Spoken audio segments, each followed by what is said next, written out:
ونستغفره ونؤمن به ونتوكل عليه ونعوذ بالله من شرور أنفسنا ومن سيئات أعمالنا من يهده الله فلا مضل له ومن يضلله فلا هادي له ونشهد أن لا إله إلا الله وحده لا شريك له ونشهد أن سيدنا ومولانا محمدا عبده ورسوله صلى الله تعالى عليه وعلى آله وصحبه وبارك وسلم تسليما كثيرا كثيرا. أما بعد فأعوذ بالله من الشيطان الرجيم. بسم الله الرحمن الرحيم. إن الذين قالوا ربنا الله ثم استقاموا تتنزل عليهم الملائكة ألا تخافوا ولا تحزنوا وابشروا بالجنة التي كنتم توعدون نحن أولياؤكم في الحياة الدنيا وفي الآخرة ولكم فيها ما تشتهي أنفسكم ولكم فيها ما تدعون نزلا من غفور رحيم. ومن أحسن قولا ممن دعا إلى الله وعمل صالحا وقال إنني من المسلمين. صدق اللہ العظیم. میرے بزرگوں پیارے بھائیوں، اللہ تعالیٰ آپ کے جمع ہونے کو قبول فرماوے اور جس مقصد کے لیے ہم جمع ہوئے ہیں اللہ تعالیٰ اس مقصد میں ہماری پوری مدد فرماوے. اس لیے کہ یہاں ہم ایک مقصد کے لیے جمع ہوئے ہیں.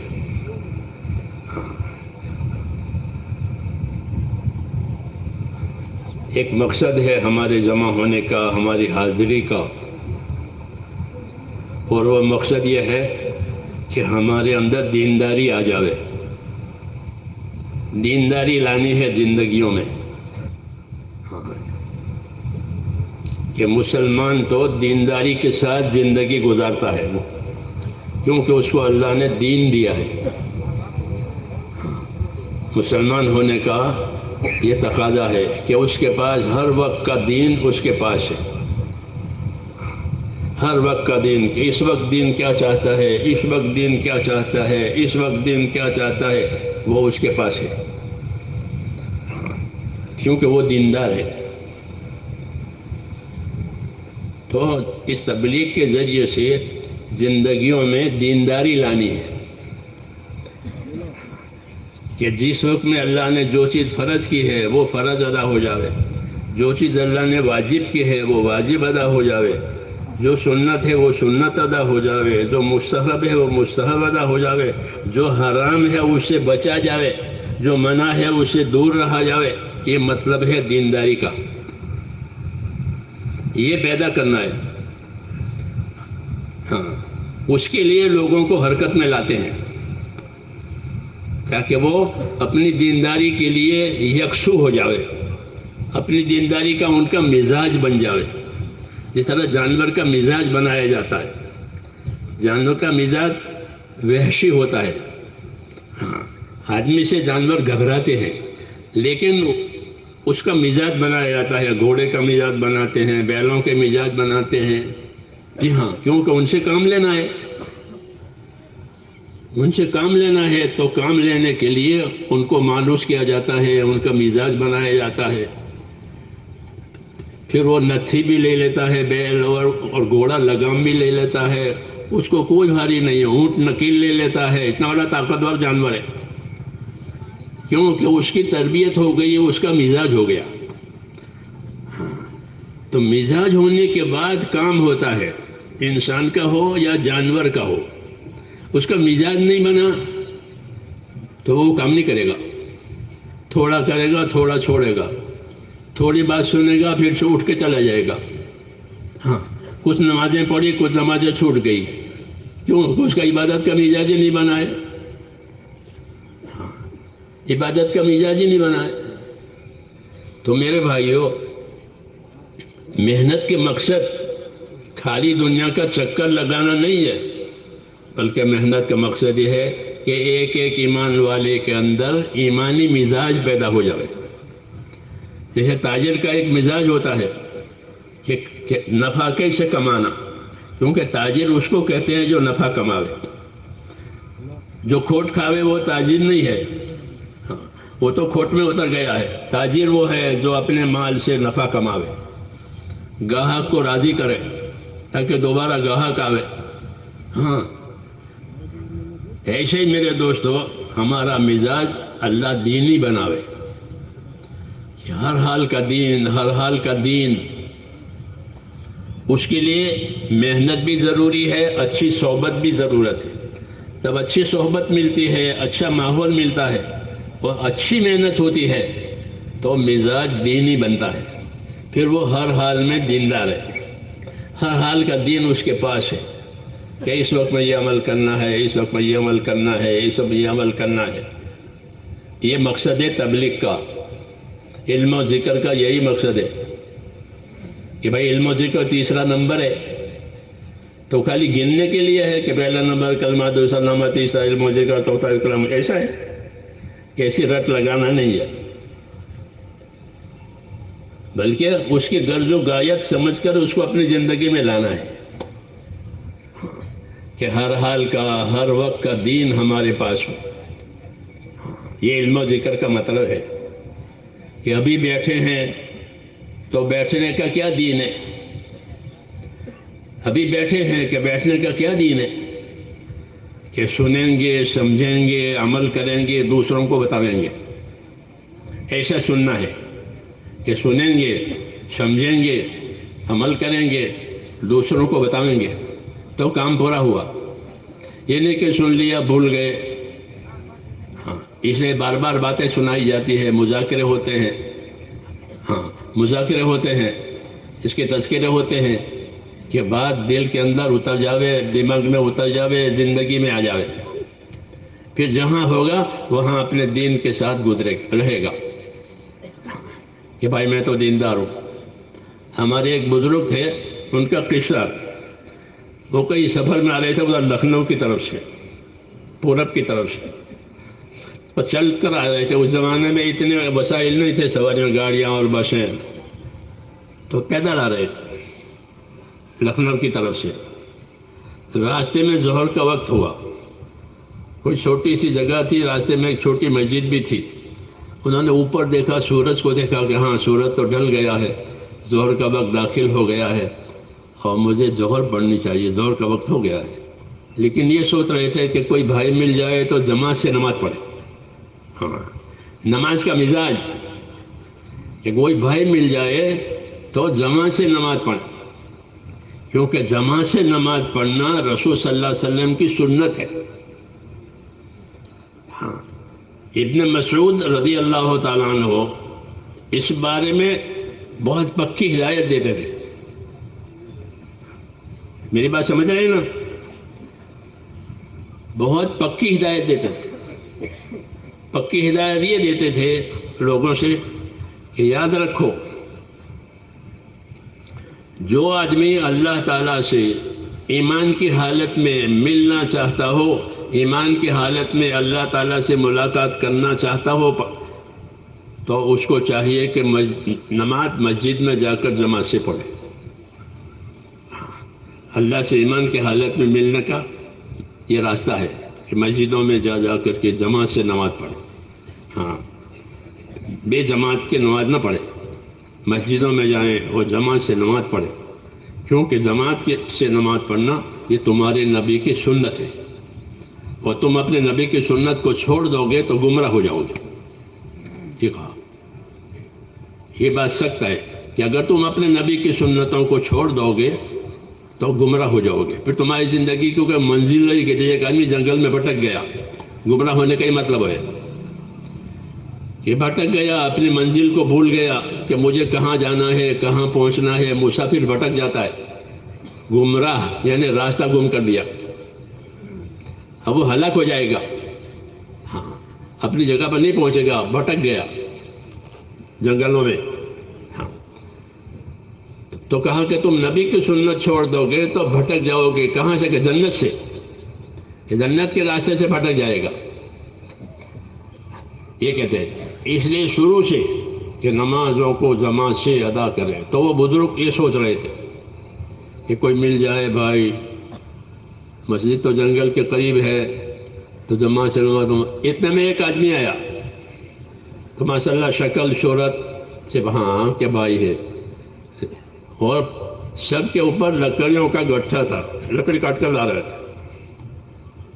جب وہ قریب آئے تو ان کو سلام کر کے کہا کہ میری ایک درخواست ہے، یہاں فرماؤ، یہ نماز کا وقت ہو گیا ہے ظہر کا، آپ اور میں دو جمع ہو گئے تو جماعت سے نماز ہو جائے گی، آپ اور ہم نماز پڑھ لیں۔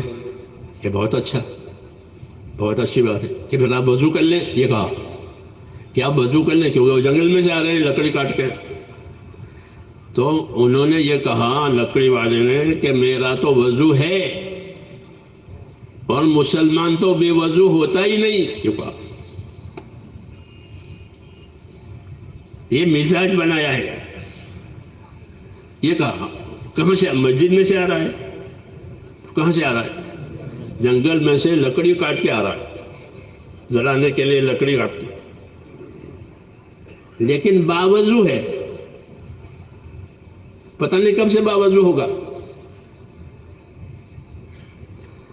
تو اس بزرگ سے انہوں نے یہ کہا کہ آئیے نماز پڑھ لیں گے، کہتے پھر آپ وضو کر لو، کہ میرا تو وضو ہے۔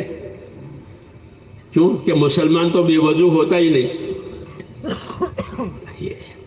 یہ ایمانی مزاج کہلاتا ہے، یہ اسلامی مزاج کہ مسلمان بے وضو نہیں ہوتا، وہ باوضو ہوتا ہے۔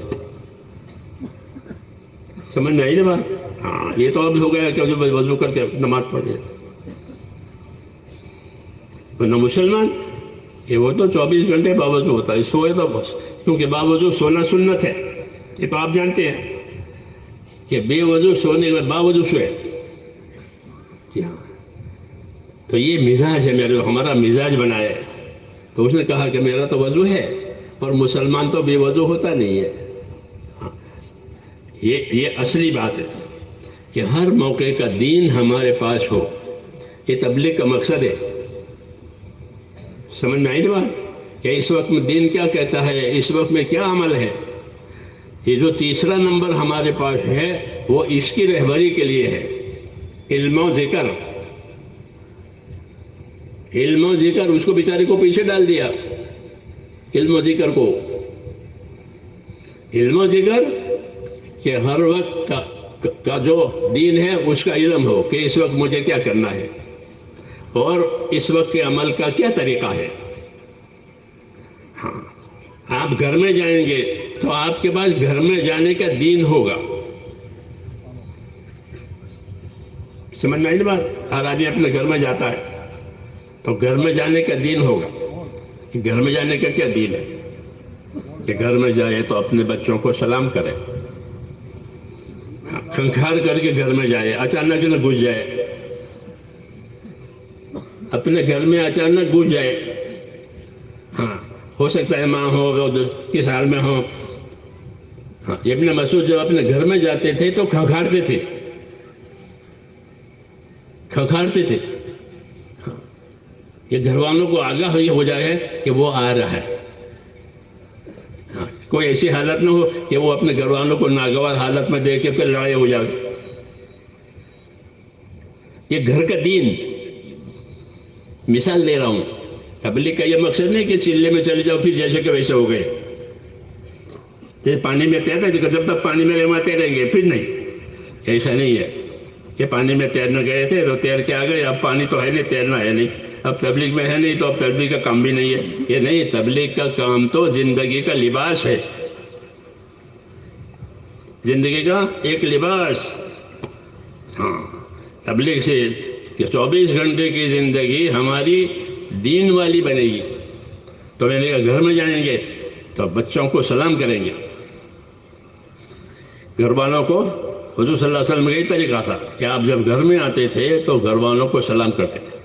اگر آپ رات میں گھر میں آتے تھے عشاء کے بعد تو گھر والے لیٹے ہوئے ہیں تو آہستہ سے سلام کرتے تھے تاکہ اگر سو گئے ہیں تو ان کی نیند خراب نہ ہو، وہ جاگ رہے ہیں تو وہ جواب دیں سلام کا۔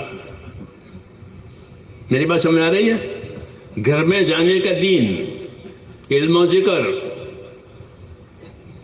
ایسے سلام کرتے تھے کہ اگر وہ سو گئے ہیں تو ان کی نیند نہ بگڑے، کیونکہ کسی سونے والے کی نیند بگاڑنا، آرام میں خلل ڈالنا منع ہے۔ ایک آدمی سو رہا ہے، اس کے بعد بیٹھ کے قرآن زور زور سے پڑھ کے نا اس کو سونے دو، تم اپنا الگ پڑھو تاکہ اس کے آرام میں خلل نہ پڑے، اس کو تکلیف نہ ہو، اس طرح عبادت کرو۔ ہاں یہ طریقہ ہے۔ تو میں نے کہا گھر میں جانے کا مثال کے طور پر کہ بچوں کو سلام کیا، گھر والوں کو سلام کیا، کہ گھر میں جائے تو گھر والوں کو سلام کرے، کہ اس سے کیا ہوگا کہ ایک تو سلام کی سنت ادا ہو جائے گی۔ سلام وہ رہن سہن کی سنت ہے، سلام رہن سہن کی سنت، آپس میں رہنا سہنا ہے دوسروں کے ساتھ، تو رہن سہن کی سنتوں میں سے یہ ہے کہ سلام کرے، ملے تو سلام کرے، گھر میں جائے تو سلام کرے، گھر سے لوٹے تو سلام کرے، یہ رہن سہن کی سنت کہ ہر وقت کا دین کہ گھر میں جاؤ تو گھر والوں کو سلام کرو۔ ہاں تو بچے بھی سلام سیکھیں گے، بچے سلام سیکھیں گے کہ سلام کیا جاتا ہے، بچوں کو سلام سکھاؤ۔ کیوں کہ سلام کرنے سے الفت اور محبت پیدا ہوتی ہے، سنت ادا ہوتی ہے، اور گھر میں سنت کا نور آتا ہے۔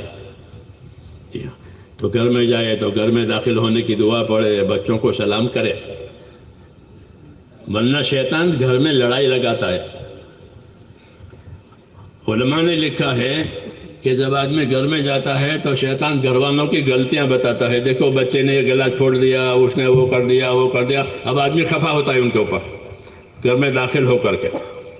کیوں تو یہ گھر میں داخل ہوتے ہی خفا ہوا تو اب بچوں میں نفرت پیدا ہوتی ہے کہ وہ آئے گا ابا تو یوں کریں گے، یوں کریں گے، یوں کریں گے۔ تو میں نے کہا کہ ہر حال کا دین یہ تبلیغ میں نکلنے کا مقصد ہے، اس کو علم و ذکر کہتے ہیں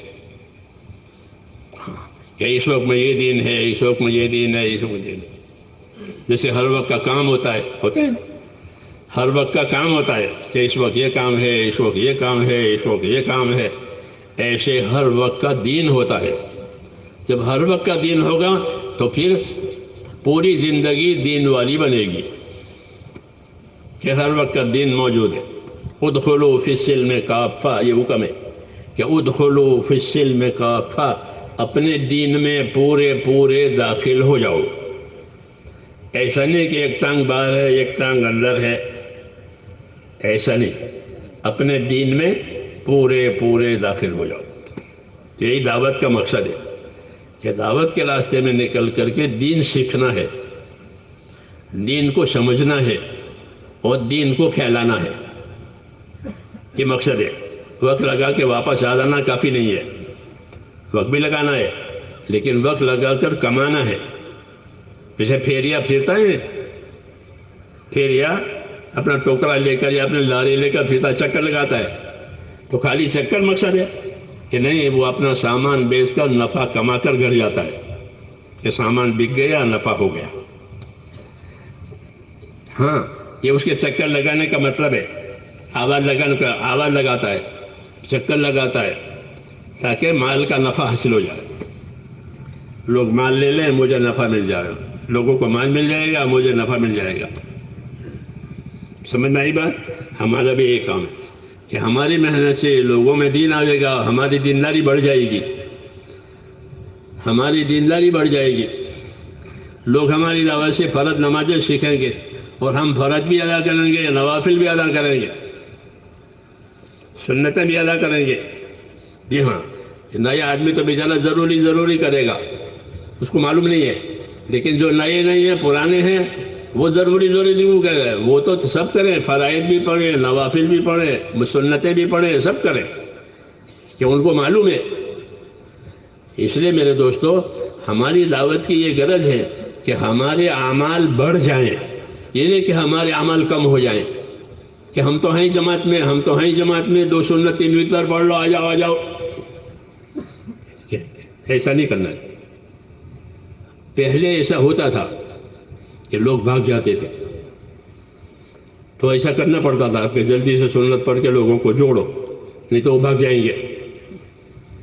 اب اللہ کا شکر ہے کہ جگہ نہیں ہے لوگوں کو بٹھانے کی، ہاں اللہ نے لوگوں کو اتنا متوجہ کر دیا، ہاں لوگوں کے دل میں رغبت آ گئی، آخرت کا دھیان آ گیا.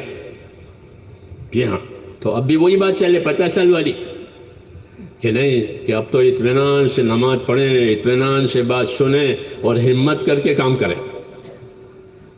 ہمت سے کام کریں، جتنا پہلے کرتے تھے اس سے زیادہ کریں. کیونکہ جس طرح کاروباری آدمی یہ سوچتا ہے کہ میرے کاروبار میں ترقی ہو، چاہتا ہے نہیں؟ ہر کاروباری یہ سوچتا ہے کہ میرے کاروبار میں ترقی ہو، کہ میں بھی کاروبار میں لگوں، میرے بیٹے بھی کاروبار میں لگیں. جی ہاں، ایک دکان ہے تو 2 ہو جائیں. جی ہاں، وہ کاروبار کی ترقی چاہتا ہے. ترقی ضروری ہے، کیونکہ ترقی ہوگی تو باقی رہے گی، ترقی نہیں ہوگی تو پھر زوال آئے گا. ترقی ضروری ہے، جب تک ترقی ہے باقی ہے، ترقی ختم ہوگی تو پھر بات ختم ہو جائے گی. اس لیے وہ اپنے کاروبار میں ترقی چاہتا ہے. ایسے ہی اپنے دین کو باقی رکھنے کے لیے اپنی دینداری میں ترقی ضروری ہے. اپنی دینداری میں ترقی ضروری ہے. جب دینداری میں ترقی ہوگی تو دین باقی رہے گا، نہیں تو رسمی طور پر، رواجی طور پر چند کام کر لیں گے اور بات ہو گئی. ایسا نہیں ہے، بلکہ زندگی کو دین پر لانا ہے. ہماری زندگی کا مقصد ہی یہی ہے کہ ہماری زندگیوں میں دین آوے، اللہ تعالیٰ کے احکام آوے، رسول صلی اللہ علیہ وسلم کے طریقے آویں، آپ کی سنتیں ہماری زندگیوں میں آوے. جیسے دنیا کے رواج، دنیا کی عادتیں زندگیوں میں آ گئی ہے، عادتیں، غلط عادتیں صحیح یہ زندگیوں میں آ گئی، کہ اس میں سے نکل کر کے ہماری زندگیوں میں اللہ تعالیٰ کے حکم آویں، رسول صلی اللہ علیہ وسلم کے طریقے آویں. یہ مقصد ہے دعوت کا. صبح سے شام تک کے کاموں میں دیکھو کہ ہمارے پاس حضور صلی اللہ علیہ وسلم کے کیا طریقے ہیں، کیا طریقے ہیں، وہ زندگیوں میں آنا چاہیے. اس کے آنے کی وجہ سے دین میں ترقی ہوگی. اس لیے دین کی دعوت دی جا رہی ہے، پورے دین کی دعوت دی جا رہی ہے کہ پورا دین زندگیوں میں آوے، پورا دین دنیا میں آوے. اور پورے دن کا مطلب یہ ہے کہ ہمارے ایمان میں قوت اور کمال آوے. ہمارے پاس ایمان ہے، لا الہ الا اللہ. پہلا نمبر اس کو کہتے ہیں آپ لوگ، لا الہ الا اللہ، کہ کوئی عبادت کے لائق نہیں ہے، کوئی کام بنانے والا نہیں ہے، کوئی حاجت پوری کرنے والا نہیں ہے، کسی سے کچھ نہیں ہوتا سوائے اللہ کے. اللہ سب کچھ کرنے والا ہے. یہ پہلی بات ہے، لا الہ الا اللہ. اللہ ہے، اور اللہ کہ اللہ اپنی قدرت سے کرے گا. وہ کسی کا محتاج نہیں ہے، سب اس کے محتاج ہیں، سب اس کے محتاج ہیں، سب اس کے پیدا کیے ہوئے ہیں. اس نے سب کو پیدا کیا ہے، سب کی ضرورتیں جانتا ہے، سب کی ضرورتیں پوری کرتا ہے. اللہ ایسی قدرت والا ہے. ہاں، اس لیے ایمان میں یہ ہے کہ اللہ کی قدرت کو پہچانو، کہ اللہ نے اپنے قدرت سے کیسے کیسے کام کیے ہیں جو ہم کو نظر آتے ہیں. آسمان پیدا کیا ہے، زمین پیدا کیا ہے، چاند سورج، ہاں، پہاڑ، زمین، سمندر، کتنی مخلوق ہے، بڑی بڑی مخلوق. اور ان تمام چیزوں کو پیدا کر کے ان پر اللہ تعالیٰ کا کنٹرول ہے. یعنی کہ وہ چیزیں قابو میں نہیں ہے، ایسا ہے کہ تمام چیزوں پر قابو ہے. ہواؤں پر، سب چیزوں پر قابو ہے. جب چاہیں گے ان چیزوں کو نفع میں استعمال کریں گے، جب چاہیں گے ان کو نقصان میں استعمال کریں گے، جب چاہیں گے فائدہ پہنچائیں گے. ہاں، ان تمام چیزوں پر اللہ کی قدرت ہے. اور جو کچھ ہوگا زمین میں وہ اللہ کے فیصلے سے ہوگا، اللہ کے فیصلے سے ہوگا. اگر اللہ نے مہنگائی کا فیصلہ کیا ہے تو ملک میں مہنگائی ہو جائے گی، اور اللہ نے سستا کا فیصلہ کیا ہے تو ملک میں ہر چیز سستی ہو جائے گی. ہاں، اگر ملک میں اللہ نے امن کا فیصلہ کیا ہے تو ملک میں امن ہوگا، نہیں تو فساد ہوگا. جو چیز ہوگی وہ اللہ کے فیصلے سے ہوگی. یہ ہم کو سکھایا ہے کہ کرنے والی ذات کس کی ہے؟ اللہ کی. آسمانوں میں، زمینوں میں، سمندروں میں، پہاڑوں میں وہ ہوگا جو اللہ چاہے گا. جو اللہ نہیں چاہے گا وہ نہیں ہو سکتا. اور اللہ اپنی قدرت سے کرتے ہیں. کیسے کرتے ہیں؟ کہ قدرت سے کرتے ہیں. قدرت سے آدم علیہ السلام کو پیدا کیا ہے. آدم علیہ السلام کو قدرت سے پیدا کیا، مٹی سے پیدا کیا، ہاں اس میں جان ڈالی ان کے اندر، ہاں ان کو اپنا خلیفہ بنایا، جی اپنا نبی بنایا، پھر ان کی اولاد بنائی، ہاں ان کی بیوی بنائی آدم علیہ السلام کی اماں، اور ان سے پھر پھیلایا انسانوں کو، اور پھر انسانوں کی ساری ضرورتیں پوری کی، آنکھوں کی، کانوں کی، ہاتھ پاؤں کی، جو جو ضرورتیں ان کی تھی وہ سب پوری کی۔ جو آدمی مانگے وہ بھی دیتے ہیں، نہیں مانگے وہ بھی دیتے ہیں، ہاں دینا ہی دینا ہے اللہ کا کام، دیتے ہی رہتے ہیں۔ تو اللہ کی شان بڑی ہے، اس لیے اللہ کو پہچاننا ہے، اللہ کی قدرت کو پہچاننا ہے کہ اس نے قدرت سے بڑے بڑے کام کیے ہیں۔ ہاں سمندروں کو پیدا کیا، سمندروں کو پیدا کیا ہے۔ سمندر دیکھے ہیں؟ نہیں دیکھے؟ ہاں سمندر، سب اندر کیا؟ ہاں پہلے جب یہ ہوائی جہاز نہیں تھے، پیسے نہیں، تو ہم لوگ پانی کے راستے سے جماعتوں میں جاتے، بمبئی سے پانی کے جہاز ہوتے، ہاں پانی کا جہاز، پانی میں پھر پانی پانی ہے چاروں طرف، دنیا نظر نہیں آتی، پانی پانی، ہاں پانی کے خزانے ہیں، جی ہاں پانی ہی پانی۔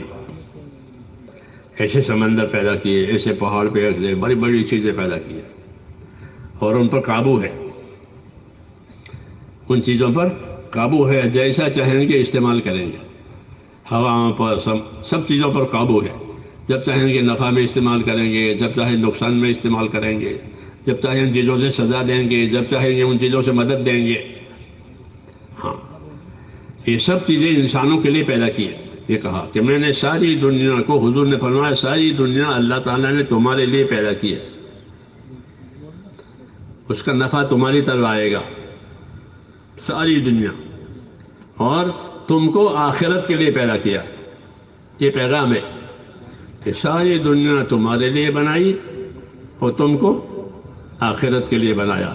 یہ سبق ہے، یہی پہلا سبق ہے کہ ساری دنیا کو خدا نے ہمارے لیے بنایا، اس کا نفع ہماری طرف آئے گا، ہماری ضرورتیں پوری ہوگی، اور ان چیزوں کو پیدا کر کے اللہ نے ان کو ہمارے کام میں لگایا ہے۔ یہ سوچا ہے کبھی؟ ہر چیز کو اللہ نے ہمارے کام میں لگایا ہے، کوئی چیز ہمارے کام سے انکار نہیں کرتی۔ آپ آگ جلانا چاہیں گے تو آگ جل جائے گی، جلے گی جلے، اور بجھانا چاہے تو بجھ بھی جائے گی۔ ہاں ہر چیز پیدا کی ہے اور آپ کے کام میں لگائی ہے، آپ ان سے کام لے سکتے ہو۔ اس کو کہا کہ وَسَخَّرَ لَكُم مَّا فِي الْأَرْضِ جَمِيعًا، کہ زمین کی تمام چیزوں کو تمہارے کام میں لگایا ہے۔ آدمی ہاتھی سے کام لیتا ہے، دیکھتے نہیں ہاتھی کتنا بڑا جانور ہے، اور کتنا خطرناک جانور ہے، بہت خطرناک، بہت خطرناک، لیکن وہ قابو کر دیا، قابو میں آ گیا۔ اب ہاتھی سے خدمت لیتے ہیں، ہاتھی سے کام لیتے ہیں، جی ہاں اب تو نہیں ہے، پہلے زمانے میں بڑے بڑے لوگ جو ہوتے تھے وہ ہاتھی رکھتے تھے اور ہاتھی سے کام لیتے تھے، جی ہاں بادشاہوں کے پاس ہاتھی ہوتے تھے، باقاعدہ ہاتھیوں کی تجارتیں ہوتی تھی، جسے مرغیوں کی تجارتیں آج کل فارم بناتے ہیں، ہاں تو ہاتھیوں کی تجارت ہوتی تھی۔ ہاں تاریخ پڑھنا، ایک کوئی کام کہتے ہیں ہاتھی خریدنے گئے تھے، جیسے آپ بازار میں مرغی خریدنے کے لیے جاتے ہیں، ہاں کہ ہاتھی خریدنے کے لیے گئے تھے، کہ وہ صبح میں بڑے ٹرک ورک یہ چیزیں تو تھی نہیں، ہاتھیوں سے کام لیتے تھے، جی ہاں اپنی ضرورت کے لیے، فوجی ضرورت کے لیے، فوج والے فوج میں ہاتھی رکھتے تھے، جی ہاں تو ہاتھی کو اللہ تعالیٰ نے ہمارے کام میں لگایا، اس کو مسخر کیا ہے، تسخیر کی ہے، تسخیر کہ اس ہاتھی کو تمہارے کام میں لگایا ہے۔ ہاتھی انکار نہیں کرتا، آپ کی خدمت کرے گا۔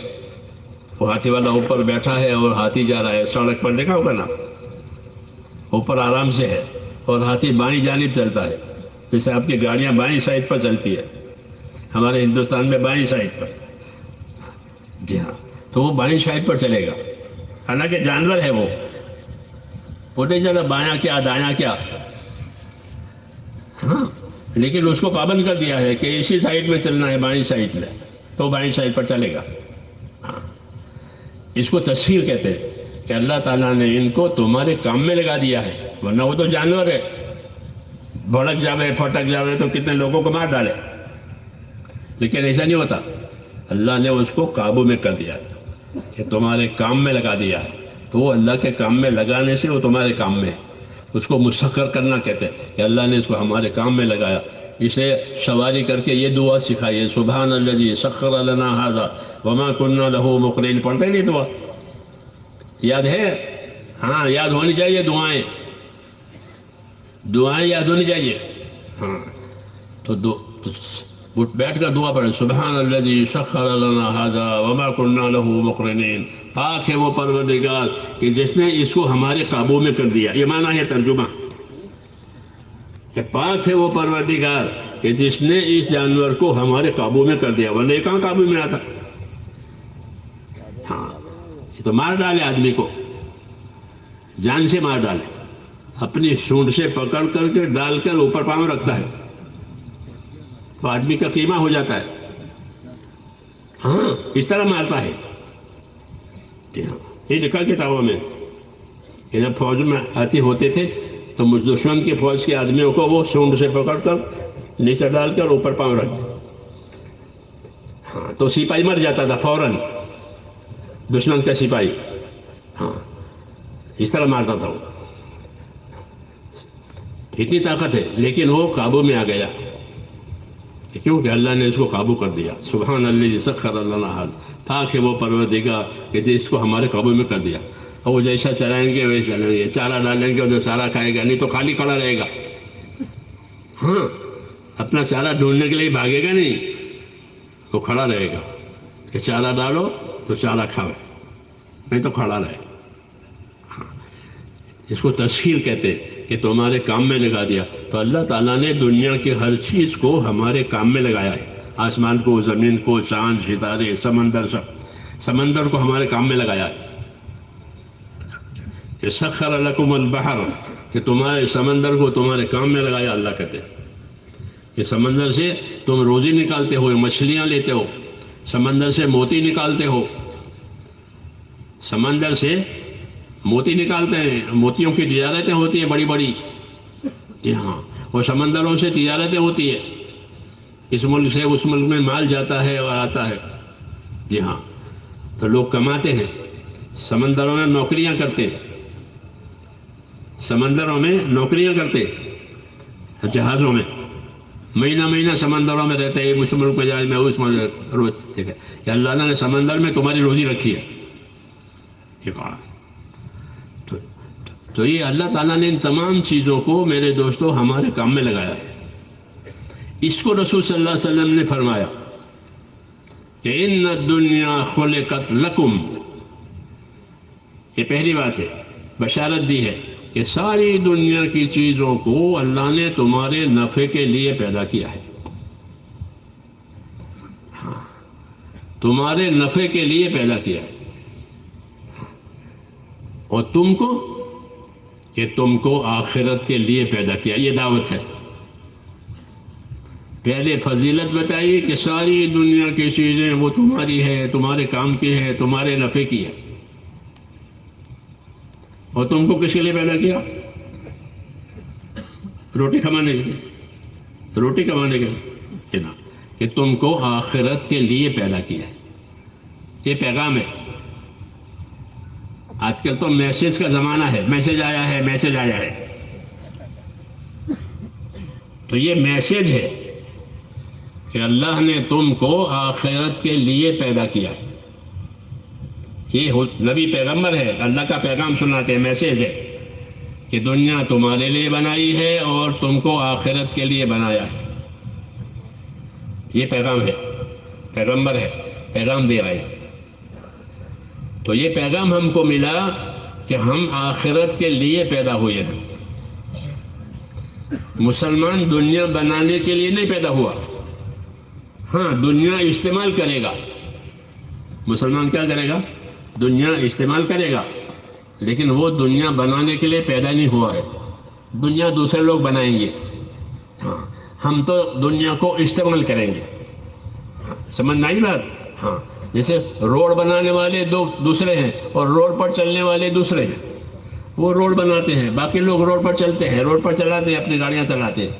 ہاں، ایسے دنیا بنانے والے اور ہیں، اور ہم دنیا کو استعمال کرنے والے ہیں.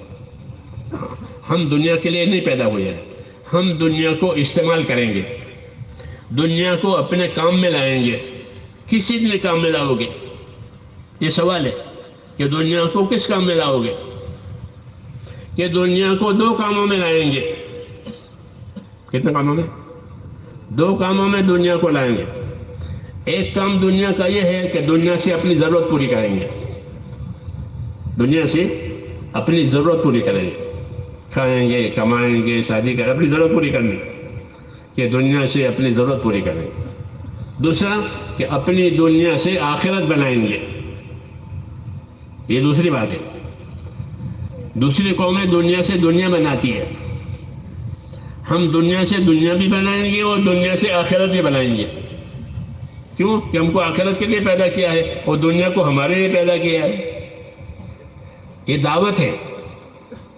میری بات سمجھ رہے ہیں؟ اللہ کرے میری بات سمجھ میں آوے. ہاں، سمجھ میں آئی بات؟ دنیا کو اللہ نے ہمارے لیے پیدا کیا ہے، تو ہمارے لیے پیدا کرنے کا کیا مطلب ہے؟ تو میں نے کہا دو مطلب ہے. ایک، دنیا ہمارے لیے پیدا ہوئی، ہم اپنی ضرورت پوری کریں گے، کھائیں گے، پیئیں گے، پہنیں گے، اوڑھیں گے، شادی کریں گے، مکان بنائیں گے. جی ہاں، موت تک کی جو چیزیں ہیں اس کو ضرورت کہتے ہیں. تو دنیا میں ہم اپنی ضرورت پوری کریں گے. ایک کام تو دنیا کا ہم یہ کریں گے کہ اپنی ضرورت پوری کریں گے، اپنی راحت لیں گے. دوسرا کام کیا ہم کریں گے؟ کہ دوسرا کام یہ کریں گے کہ اپنی دنیا سے آخرت بنائیں گے. ہاں، یہ فرق ہے ایمان والوں میں اور غیر ایمان والوں میں. یہ فرق ہے. غیر ایمان والے دنیا سے دنیا ہی بناتے ہیں، اور پھر جب مر جاتے ہیں تو کچھ نہیں ہوتا ان کے لیے. دنیا ختم ہو گئی، دنیا چھوٹ گئی. مسلمان کی زندگی ایسی نہیں ہے. مسلمان دنیا سے دنیا بھی بنائے گا اور دنیا سے آخرت بھی بنائے گا. دنیا سے کیا بنائے گا؟ دنیا سے آخرت بنائے گا. یہ حکم ہے کہ اپنی دنیا سے اپنی آخرت بناؤ. وَابْتَغِ فِيمَا آتَاكَ اللَّهُ الدَّارَ الْآخِرَةَ وَلَا تَنْسَ نَصِيبَكَ مِنَ الدُّنْيَا. کہ اللہ نے تجھے دنیا دی ہے تو اس سے اپنی آخرت بھی بنا لے. جیسے دنیا بنا رہا ہے آخرت بھی بنا لے.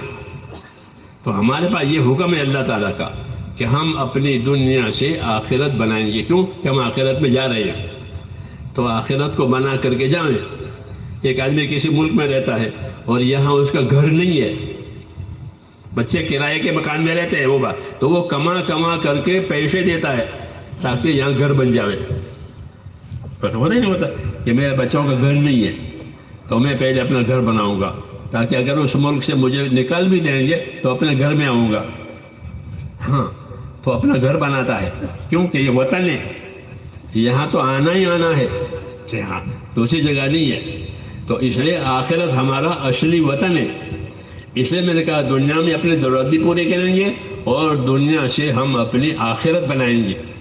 کیوں؟ کہ آخرت میں سدا رہنا ہے، آخرت سے واپس نہیں آنا ہے. ہاں، یہ تعلیم دی ہے. تو اس لیے دنیا کی ضرورت بھی پوری کرنی ہے، دنیا میں راحت بھی لینی ہے اور دنیا سے آخرت بنانی ہے. دنیا سے آخرت بنانے کا سامان دیا ہے. جیسے مکان بنانا ہو تو مکان بنانے کا سامان، ریتی لاؤ، سیمنٹ لاؤ، لوہا لاؤ، مکان بنے گا. بنتا ہے نا؟ ہاں. آخرت بنانے کا سامان دیا. کہ آخرت بنانے کا کیا سامان ہے؟ کہ آخرت بنانے کا سامان سب سے پہلے ایمان ہے. کیا ہے؟ ایمان دیا، لا الہ الا اللہ. یہ کلمہ ہے، یہ آخرت کا کلمہ ہے، ایمان کا کلمہ ہے، یہ عبادت کا کلمہ ہے. ہاں، کہ کوئی عبادت کے لائق نہیں سوائے اللہ کے. اس لیے اس کی عبادت کریں گے. محمد الرسول اللہ کہ اللہ کی عبادت کے طریقے وہ ہوں گے جو محمد الرسول اللہ بتائیں گے. اللہ عبادت کا حکم دے گا، محمد صلی اللہ علیہ وسلم عبادت کا طریقہ بتائیں گے. اللہ حکم دے گا کہ نماز پڑھو، محمد صلی اللہ علیہ وسلم نماز کا طریقہ بتائیں گے. اللہ حکم دے گا زکوٰۃ ادا کرو، محمد صلی اللہ علیہ وسلم زکوٰۃ کا طریقہ بتائیں گے. اللہ روزے کا حکم دے گا، محمد صلی اللہ علیہ وسلم روزہ کا طریقہ بتائیں گے. اللہ حج کا حکم دے گا، محمد صلی اللہ علیہ وسلم حج کا طریقہ بتائیں گے. اللہ نکاح کرنے کا حکم دے گا، محمد صلی اللہ علیہ وسلم نکاح کرنے کا طریقہ بتائیں گے. تو اس طرح ہماری پوری زندگی دینی بنے گی. سمجھے نہیں؟ کلمہ پڑھنے کی وجہ سے کہ اللہ کسی بات کو عبادت کے لائق نہیں ہے اور محمد صلی اللہ علیہ وسلم کے بندے اور رسول ہیں. عبادت میں اور دنیا میں رہنے میں کیا کیا طریقے ہونے چاہیے زندگی گزارنے کے اور دین بنانے کے، وہ محمد صلی اللہ علیہ وسلم بتائیں گے. اس لیے میرے دوستوں سب سے پہلا آخرت بنانے کا سامان یہ کلمہ ہے. آخرت بنانے کا سامان کیا ہے؟ یہ کلمہ.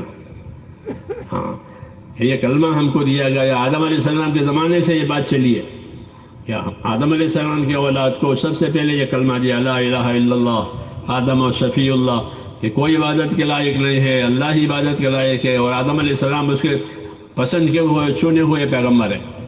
تو اس طرح یہ کلمہ چلایا حضور صلی اللہ علیہ وسلم تک، لا الہ الا اللہ محمد رسول اللہ. یہ اصلی مایہ ہے ہماری آخرت بنانے کے لیے. ہاں، کہ ہماری زندگی کا تعلق اللہ سے، اس کے رسول سے ہے. کس سے ہے؟ اللہ سے، اس کے رسول سے ہماری زندگی کا تعلق ہے. کہ اللہ کو اللہ مانا ہے، رسول کو رسول مانا ہے. اللہ حکم دیں گے، رسول طریقہ بتائیں گے، اللہ حکم دیں گے، رسول طریقہ بتائیں گے. اور اس طرح ہماری زندگی حکموں والی، طریقوں والی بنے گی. کھانے کے طریقے، کمانے کے طریقے، عبادت کے طریقے، شادی بیاہ کے طریقے، سب چیزوں کے طریقے جس کا اللہ حکم دے گا محمد صلی اللہ علیہ وسلم بتائیں گے. اس کو دین کہتے ہیں. کیا کہتے ہیں؟ اس کو دین کہتے ہیں. کہ اللہ حکم دے گا، نبی طریقہ بتائے گا، اللہ حکم دے گا، نبی طریقہ بتائے گا. اس طرح زندگی کلمے والی بنے گی. جب زندگی کلمے والی بنے گی تو پھر زندگی کی برائیاں نکل جائے گی اور زندگی کی خیر آئے گی، کیونکہ یہ خیر کا کلمہ ہے. یہ کلمہ خیر کا کلمہ ہے. یہ لا الہ الا اللہ والا کلمہ اپنے پڑھنے والے کو برابر نفع دیتا رہے گا، مصیبتیں بلائیں دور کرتا رہے گا. حدیثوں میں کہ یہ کلمہ برابر اپنے پڑھنے والوں سے بلاؤں کو، مصیبتوں کو دور کرتا رہے گا، خیر لاتا رہے گا. شرط یہ ہے کہ اس کلمے کا حق ادا کرے. جیسے کھیتی کا حق ادا کرے تو کھیتی فائدہ دے گی، اور کھیتی میں جائے نہیں تو پھر کوئی فائدہ نہیں ہے. ایسے میرے بھائیوں کلمہ فائدہ دے گا جب کلمے کا حق ادا کرے. یہ کلمے کا کیا حق ہے؟ کہ کلمے کا حق یہ ہے کہ اللہ نے جو کام کرنے کے لیے کہے ہیں وہ کرے، اور اللہ نے جو کام منع کیا ہے وہ نہ کرے. یہ کلمے کا مطلب ہے. جب یہ بات ہوگی تو پھر اللہ کی طاقت ہمارے ساتھ ہو جائے گی. جب ہم کلمے والے بنیں گے اور کلمے والی زندگی ہوگی، حکم والی، تو پھر اللہ کی طاقت ہمارے ساتھ ہوگی. اللہ اپنے قدرت سے ہمارا مددگار بنے گا. ہاں، یہی طریقہ ہے. نبیوں کے ذریعے سے یہ فائدہ ہوتا ہے کہ نبی اللہ کی طاقت سے فائدہ اٹھانے کا طریقہ دیتے ہیں، یعنی دین دیتے ہیں کہ دین ہماری زندگی میں آیا تو اللہ کی طاقت ہمارے ساتھ ہو جائے گی اور اللہ اپنی طاقت سے ہماری مدد کرے گا. سب سے بڑی طاقت اللہ کی طاقت ہے کہ وہ ہمارے دین کی وجہ سے ہمیں ساتھ دے گی. ہاں، تو اس کی وجہ سے میرے دوستوں پھر آدمی کامیاب ہو جائے گا، کیونکہ اللہ ان کے ساتھ ہے. اللہ ان کے ساتھ ہے. نوح علیہ السلام کے ساتھ اللہ ہوئے تو نوح علیہ السلام کامیاب ہو گئے. اکثریت کے مقابلے میں اکثریت ان کے خلاف تھی. جتنی تھی بڑی تعداد وہ سب نوح علیہ السلام کے خلاف. 70 آدمی ان کے ساتھ. نوح علیہ السلام کے ساتھ کتنے؟ 70 آدمی. اس میں کچھ تو گھر کے تھے. ہاں، 3 بیٹے، 3 بیٹوں کی بیویاں اور خود نوح علیہ السلام. یہ 7 تو گھر کے، 70 میں سے 80 میں سے 7 گھر کے، باقی 73 کے جو ہیں وہ قوم کے. باقی پوری قوم خلاف. یہ پوری قوم کے خلاف ہوتے ہوئے نوح علیہ السلام کامیاب ہوئے. کیوں؟ کہ نوح علیہ السلام کے ساتھ اللہ کی مدد ہوئی. یہ کس وجہ سے؟ کہ ایمان کی وجہ سے. کس وجہ سے؟ کہ جب ایمان آئے گا تو اللہ تعالیٰ کی مدد آئے گی اور اللہ اپنی قدرت سے مدد کرے گا. کہ نوح علیہ السلام کو جب نوح علیہ السلام کی قوم پر عذاب آیا تو اللہ تعالیٰ نے نوح علیہ السلام کو اور ان کے ساتھیوں کو عذاب سے بچایا. تو کیسے بچایا؟ کہ قدرت سے بچایا. کہ کیسے قدرت سے بچایا؟ کیونکہ پانی آیا تھا، عذاب کا پانی آیا تھا، زمین سے بھی پانی ابل رہا تھا، آسمان سے بھی پانی آ رہا تھا. آگ کا جو تنور تھا، تنور جب روٹی پکتی ہے اس میں سے بھی پانی آیا تھا، آگ میں سے. جی ہاں، پانی ہی پانی، نیچے سے اوپر سے پانی کا عذاب آیا تھا. قدرت دکھائی تھی کہ جس پانی سے اللہ تعالیٰ پالتے ہیں، زمین کی مخلوق کو پانی سے پالتے ہیں. زمین کے ہر مخلوق پانی کی محتاج ہے، آدمی ہو، جانور ہو، درخت ہو، سب کو پانی کی ضرورت ہے. تو پانی سے پالتے بھی ہیں، پانی سے ہلاک بھی کرتے. یہ بتایا ہے کہ ہم پانی سے پرورش بھی کریں گے اور پانی سے ہلاک بھی کریں گے جب چاہیں گے. ہاں، پانی ہمارے تابع ہے. تو ان کو پانی سے ہلاک کیا، یہ پانی ہی پانی ہو گیا چاروں، اوپر سے پانی، نیچے سے پانی. اوپر کا پانی برستا تھا، نیچے کا پانی پھوٹتا تھا. تو دونوں پانی اس حد پر پہنچ گئے جو اللہ چاہتے تھے. فَالْتَقَى الْمَاءُ عَلَىٰ أَمْرٍ قَدْ قُدِرَ، کہ وہ پانی اور وہ پانی ایک مقدار پر جا کے مل گیا. تو کس مقدار پر جا کے ملا؟ کہ پہاڑ ڈوب گئے. کیا ہو گئے؟ اتنا پانی آیا کہ پہاڑ ڈوب گئے. ہاں، فَالْتَقَى الْمَاءُ عَلَىٰ أَمْرٍ قَدْ قُدِرَ، کہ یہ پانی نیچے کا، وہ پانی اوپر کا. اتنا ہوا کہ پہاڑ ڈوب گیا. نوح علیہ السلام نے اپنے بیٹے سے کہا کہ بیٹا ہمارے ساتھ ہو جا، نافرمانوں کے ساتھ مت جا، ہلاک ہو جائے گا، پانی آ رہا ہے. اس نے کہا میں پہاڑ پر چڑھ جاؤں گا. تو پہاڑ پر کہاں پانی آئے گا؟ ہاں، لیکن نوح علیہ السلام جانتے تھے کہ پہاڑ پہاڑ ہے اور اللہ کی قدرت پہاڑ پر بھی ہے، پانی پر بھی ہے. پہاڑ نہیں بچائے گا، اللہ نہیں چاہے گا تو پہاڑ نہیں بچائے گا. حالانکہ پہاڑ بہت طاقتور مخلوق ہے، لیکن پہاڑ نہیں بچائے گا کیونکہ اللہ نہیں چاہتا. تو کہا کہ بیٹا آج کوئی بچانے والا نہیں ہے، تو ہمارے ساتھ ہو جا. وہ نافرمان تھا تو اس نے بات مانی نہیں. تو پانی کی ایک موج آئی، وہ ہلاک ہو گیا. جی ہاں، پہاڑ تک کیا جاتا؟ اگر پہاڑ پر جاتا بھی تو بھی ہلاک ہو جاتا. کیوں؟ کہ پانی کو یہ حکم تھا کہ پانی چڑھے گا. کتابوں میں لکھا ہے کہ پانی کو چڑھنے کا حکم تھا. تو پانی پہاڑوں تک پہنچ گیا. ایک عورت تھی، اس کو اپنا بچہ بہت پیارا تھا. جب پانی چڑھنے لگا تو گھبرائی وہ، تو گھبرا کر کے اپنے گھر میں سے نکل کر پہاڑ پر چلی گئی. تو پہاڑ پر پانی چڑھا تو اور اوپر گئی، اور پانی چڑھا اور اوپر گئی، یہاں تک کہ اوپر تک چلی گئی. اوپر تک پانی پہنچ گیا، اوپر تک پانی پہنچ، یہاں تک کہ وہ پانی میں وہ بھی ڈوب گئی، اس کا بیٹا بھی ڈوب گیا. نوح علیہ السلام نے کہا آج اللہ کی قدرت ہے، پانی نہیں ہے، قدرت ہے. لا عاصم اليوم من امر اللہ، آج اللہ کا امر ہے، آج اللہ کا حکم ہے، ہلاکت کا، عذاب کا، کوئی نہیں بچے گا. تو یہ مثال دی کہ پہاڑ پر چلی گئی اور کھڑی ہو گئی پہاڑ پر بچے کو لے کر کے، تاکہ بچہ بھی بچے، وہ بچے. لیکن پانی پہاڑوں کے اوپر چلا گیا تو وہ ہلاک ہو گئی، بچہ بھی ہلاک ہو گیا. لا عاصم اليوم من امر اللہ، آج اللہ کے فیصلے سے کوئی نہیں بچائے گا. قدرت بتائیے کہ اللہ کا جب فیصلہ آئے گا کوئی نہیں بچے گا، اور اللہ بچانا چاہے گا تو اللہ بچا لے گا. جیسے ابراہیم علیہ السلام کو آگ میں بچایا. ہاں، تو اللہ چاہے وہ ہوتا، اللہ نہیں چاہے وہ نہیں ہوتا. اللہ کی قدرت سمجھائیے، ہمارے کلمے میں ہم کو اللہ کی قدرت سمجھائیے کہ جو ہوگا وہ اللہ کی قدرت سے ہوگا. اللہ نہیں چاہے گا تو نہیں ہوگا، اللہ چاہے گا تو ہو جائے گا. اسے کہتے ہیں اللہ کی طرف نظر رکھو، اپنی توجہ اللہ کی طرف رکھو، اپنا دھیان اللہ کی طرف، اپنے آپ کو اللہ کی اطاعت و تابعداری میں لگاؤ تاکہ اللہ تعالیٰ راضی ہو جائے. جب اللہ راضی ہو جائے گا تو اللہ کی قدرت تمہارے ساتھ ہو جائے گی، اور قدرت ساتھ ہوگی پھر تمہارا کوئی نقصان نہیں کر سکتا. اللہ کافی ہے تمہارے لیے. الیس اللہ بکاف عبدہ، کیا خدا بندے کے لیے کافی نہیں ہے کہ اللہ کافی ہے، اس کی قدرت ہے. تو اللہ کو اپنے ساتھ کرنا ہے. کلمہ اس لیے دیا گیا ہے، ایمان اس لیے دیا گیا ہے کہ اللہ کو اپنے ساتھ کرو، اللہ کے اطاعت کر کے، اللہ کی تابعداری کر کے، اللہ کے جو حقوق ہیں اس کو ادا کر کے۔ ہاں، تبلیغ کا یہ مقصد ہے کہ کلمہ پڑھا ہے، کلمہ کی وجہ سے جو حق ہمارے اوپر آتا ہے وہ حق ادا کرنا ہے۔ جب وہ حق ادا کریں گے تو پھر اللہ اپنی قدرت سے ہمارا ساتھ دے گا، جیسے نوح علیہ السلام کا ساتھ دیا کہ نوح علیہ السلام کی پوری جماعت 80 آدمیوں کی وہ تو بچ گئی، باقی لوگ ہلاک ہو گئے، پہاڑ پر جانے والے بھی ہلاک ہو گئے۔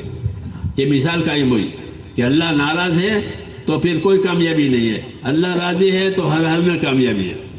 اس کو یہ بات ہم کو رسول اللہ صلی اللہ علیہ وسلم نے سمجھائی ہے۔ کیا سمجھائی؟ یہ سمجھائی کہ من اصلح ما بینہ و بین اللہ اصلح اللہ ما بینہ و بین خلقہ۔ یہ پیغام دیا ہے ہم کو حضور صلی اللہ علیہ وسلم نے۔ کیا مطلب ہے اس کا؟ اس بات کا مطلب یہ ہے کہ جو لوگ اپنا اور خدا کا معاملہ ٹھیک کر لیں گے، اپنا اور خدا کا معاملہ ٹھیک کر لیں گے، یعنی اللہ کو راضی کر لیں گے، ناراضگی سے بچ جائیں گے، تو جو لوگ اپنا اور خدا کا معاملہ ٹھیک کر لیں گے تو اللہ ان کا اور مخلوق والا معاملہ ٹھیک کر دے گا۔ اللہ سے اپنا معاملہ ٹھیک کرو، نیچے کا سارا معاملہ ٹھیک ہو جائے گا۔ کتنی آسان بات ہے۔ ایک کو راضی کرنا آسان ہے، سب کو راضی کرنا مشکل ہے۔ سب کو راضی کرنا مشکل ہے اور ایک کو راضی کرنا آسان۔ تو کہ ایک اللہ ہے، ایک اللہ والے بن جاؤ، اللہ کو راضی کر لو، اللہ سب کو راضی کر دے گا۔ دشمنوں کو دوست بنا دے گا۔ کیا کرے گا؟ دشمنوں کو اللہ دوست بنا دے گا، ہاں، مخالفوں کو موافق بنائے گا، جو ضدی ہوگا اس کو اللہ ہلاک کرے گا۔ ہاں، یہ بھی ہے، ایک ضدی ہے، ماننے کو تیار نہیں ہے تو پھر اللہ اس کو ہلاک کرتے ہیں، اس کو کامیاب نہیں کرتے۔ یہ ضدی ہے، جیسے ابو جہل تھا، ابو لہب تھا، وہ سمجھتے تھے کہ بات تو صحیح ہے مگر ماننی نہیں ہے، چلنے نہیں دینا ہے، تو ایسے لوگوں کو اللہ نامراد بناتے ہیں۔ اور جو سمجھدار ہوتے ہیں وہ سمجھتے ہیں اور اللہ کی طرف آ جاتے ہیں۔ تو میں نے کہا کہ حضور صلی اللہ علیہ وسلم نے ہم کو یہ بات سکھائی کہ ایک معاملہ اللہ سے اپنا صحیح کر لو، اللہ سارے معاملات کو اپنی قدرت سے صحیح کرے گا۔ من اصلح ما بینہ و بین اللہ اصلح اللہ ما بینہ و بین خلقہ۔ یہ تم اپنا معاملہ اللہ سے صحیح کرو، یعنی اللہ کو راضی کر لو۔ اللہ راضی ہوتا ہے اس کے حکموں کے پورا کرنے سے، اللہ راضی ہوتا ہے نبی کے طریقوں پر زندگی گزارنے سے، اللہ راضی ہوتا ہے اللہ کی عبادت سے، اس کے دین کی نصرت سے، اس کے دین کی مدد سے۔ یہ اللہ کے راضی ہونے کے اسباب ہیں، یہ راضی ہونے کے اسباب ہیں کہ جب اللہ تعالیٰ کے حکم پورے ہوں گے تو اللہ راضی ہو جائے گا، نبی کی سنتوں پر چلیں گے تو اللہ تعالیٰ راضی ہو جائے گا، دین کے تقاضے پورے کریں گے، دین کی مدد کریں گے، ایک دوسرے کی مدد کریں گے تو اللہ تعالیٰ راضی ہو جائے گا۔ یہ اللہ کے راضی ہونے کے اسباب ہیں۔ جب ان اسباب سے اللہ تعالیٰ راضی ہوگا تو اللہ سارے حالات ٹھیک کرے گا۔ ہاں، یہ بھی ہے کہ جتنے حالات ہیں انسانوں کے وہ اللہ کے قابو میں ہے۔ ان کو مالدار بنانا، غریب بنانا، بیمار بنانا، تندرست بنانا، دشمنی ہونا، دوستی ہونا، یہ حالات ہوتے ہیں جو زندگی میں آتے ہیں۔ یہ سارے حالات اللہ کے قابو میں ہیں اور کسی کے قابو میں نہیں ہے۔ حالات اللہ کے قبضے میں ہیں، اسباب بندوں کے قابو میں ہیں۔ مال میرے پاس ہے، دوا میرے پاس ہے، لیکن مال سے کام بننا یہ اللہ کے ہاتھ میں ہے، دوا سے تندرستی دینا یہ اللہ کے ہاتھ میں ہے۔ دوا کچھ نہیں کرے گی جب تک اللہ نہیں جائے گا۔ تو اسباب بندوں کو دیتے ہیں اور حالات اپنے پاس رکھتے ہیں۔ سمجھ میں آئی نا بات؟ مال بندوں کو دیا لیکن مال سے کام بنیں گے نہیں بنیں گے یہ اللہ کے ہاتھ میں ہے۔ بعد مطلب مال ہوتا ہے کام نہیں بنتا، جی ہاں، ہتھیار ہوتا ہے حفاظت نہیں ہوتی، جی ہاں، دوا ہوتا ہے تندرستی نہیں ہوتی، جی ہاں، کیوں؟ اللہ نہیں چاہتا، اللہ نہیں چاہتا تو دوا تندرستی نہیں دے گی، اللہ دے گا۔ اس لیے لا الہ الا کہ اللہ پہلے ہے، باقی سب چیزیں بعد میں، اس لیے پہلے اللہ کو راضی کرو۔ جب اللہ کو راضی کرو گے تو اللہ راضی ہو جائے گا، سارے حالات ٹھیک ہو جائیں گے۔ یہ دعوت ہے۔ لوگ اللہ تعالیٰ کو چھوڑ دیتے ہیں اور اپنے حالات ٹھیک کرنے میں لگ جاتے ہیں۔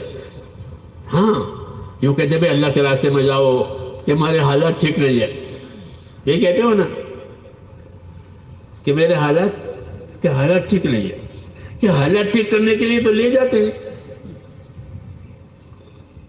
حدیثوں میں ہے، میں نہیں کہتا بیٹھے بیٹھے کہ حدیثوں میں ہے کہ اللہ کے دین کے محنت ضرور کرو، حدیثوں میں ہے کہ اللہ کے دین کے محنت ضرور کرو، کہ اللہ کے دین کے محنت جنت کے دروازوں میں سے ایک دروازہ ہے، کہ محنت میں پہنچا تو جنت کے دروازے پر پہنچ گیا۔ ایک بات یہ کہی، اگلی بات یہ کہی کہ دین کی محنت کرو کہ جنت کے دروازوں میں سے ایک دروازہ ہے، اور جب دین کی محنت کرو اللہ تمہاری پریشانیوں کو اٹھا لے گا۔ یہ کہا کہ جنت کا دروازہ ہے دین کی محنت، دروازے تک پہنچ جاؤ پھر جنت میں تو کوئی پریشانی نہیں ہے۔ ایسے ہی کہ اس محنت کے بعد دین آئے گا، کہ جب دین کی محنت آؤ گے تو اللہ تمہاری پریشانیوں کو اٹھا لے گا۔ یذھب اللہ بالہم والغم۔ تو علاج بتایا کہ پریشانی ہے، حالات اچھے نہیں ہیں، کہ حالات اچھے کرنے کے لیے تو لے جاتے ہیں، لیکن وہ حالات کی وجہ سے جاتا نہیں۔ بھائی جاؤ گے تو حالات ٹھیک ہو جائیں گے، کیوں؟ حالات تو اللہ کے ہاتھ میں ہے، بچپنا اللہ کے ہاتھ میں، جوانی اللہ کے ہاتھ میں، بوڑھاپا اللہ کے ہاتھ میں۔ آپ کو بچہ کس نے بنایا؟ اللہ نے۔ پھر جوان کس نے بنایا؟ پھر بوڑھا کس نے بنایا؟ یہ تین باتیں تو ہر ایک پر ہوتی ہیں، بچپنا آیا، جوانی آئی، بوڑھاپا آیا، تین حالتیں ہر ایک پر آتی ہیں۔ تو تین حالت میں کون سی حالت آپ کے قبضے میں ہے؟ ایک بھی نہیں۔ کہ بچپنا اللہ نے دیا، جوانی اللہ نے دی، بوڑھاپا اللہ نے دیا، موت اللہ نے دی، چوتھی بات۔ تو حالات تو اللہ کے قبضے میں ہے، آپ کے قبضے میں نہیں ہے۔ اس لیے حضور نے فرمایا کہ اللہ کو راضی کرو پھر سارے حالات ٹھیک ہو جائیں گے۔ من اصلح ما بینہ و بین اللہ اصلح اللہ ما بینہ و خلقہ، کہ جو لوگ اپنا اور خدا کا معاملہ ٹھیک کر لیں گے تو اللہ ان کا اور مخلوق والا معاملہ ٹھیک کر دے گا۔ مخلوق سے جتنے ہمارے معاملات ہیں وہ سب ٹھیک ہو جائیں گے۔ ہاں، زمین برکتیں لاوے گی، آسمان برکتیں اتارے گا، ہاں، دعا میں قبولیت آئے گی، روزی میں برکت آئے گی، آپس میں محبت ہوگی، کہ سارے حالات دین کی وجہ سے صحیح ہو جائیں گے۔ آدمی چاہتے ہیں حالات صحیح رہیں، کہ سارے حالات کا تعلق اس سے، اور یہ حالات اللہ اپنی قدرت سے کرے گا، ایمان کی وجہ سے، دین کی وجہ سے۔ اس لیے میرے بھائیوں دین کی دعوت دی ہے کہ اپنے آپ کو دیندار بناؤ۔ کیا بناؤ؟ اپنے ایمان میں طاقت پیدا کرو۔ ایمان میں طاقت پیدا کرنے کا کیا مطلب ہے؟ کہ خدا کا خوف پیدا کرو۔ کیا پیدا کرو؟ یہ بہت ضروری ہے کہ دل میں خدا کا خوف آوے، خدا کے خوف کی باتیں سنو، فضائل کی باتیں سنو۔ فضائل میں خوف بھی ہوتا ہے اور شوق بھی ہوتا ہے، ثواب کی بات بھی ہوتی ہے، عذاب کی بات بھی ہوتی ہے، پکڑ کی بات بھی ہوتی ہے، مدد کی بات بھی ہوتی ہے، کہ خدا پکڑ کرے گا، خدا مدد کرے گا، خدا ثواب دے گا، خدا عذاب دے گا، خدا حالات تنگ کر دے گا، خدا حالات کھول دے گا۔ یہ فضائل میں ہے۔ اسے کہتے ہیں فضائل کا علم سنو، تاکہ تم کو اللہ کی قدرت سمجھ میں آئے کہ جو کچھ ہوگا وہ قدرت سے ہوگا، وہ قدرت اللہ کی ہے، قدرت اللہ کی صفت ہے۔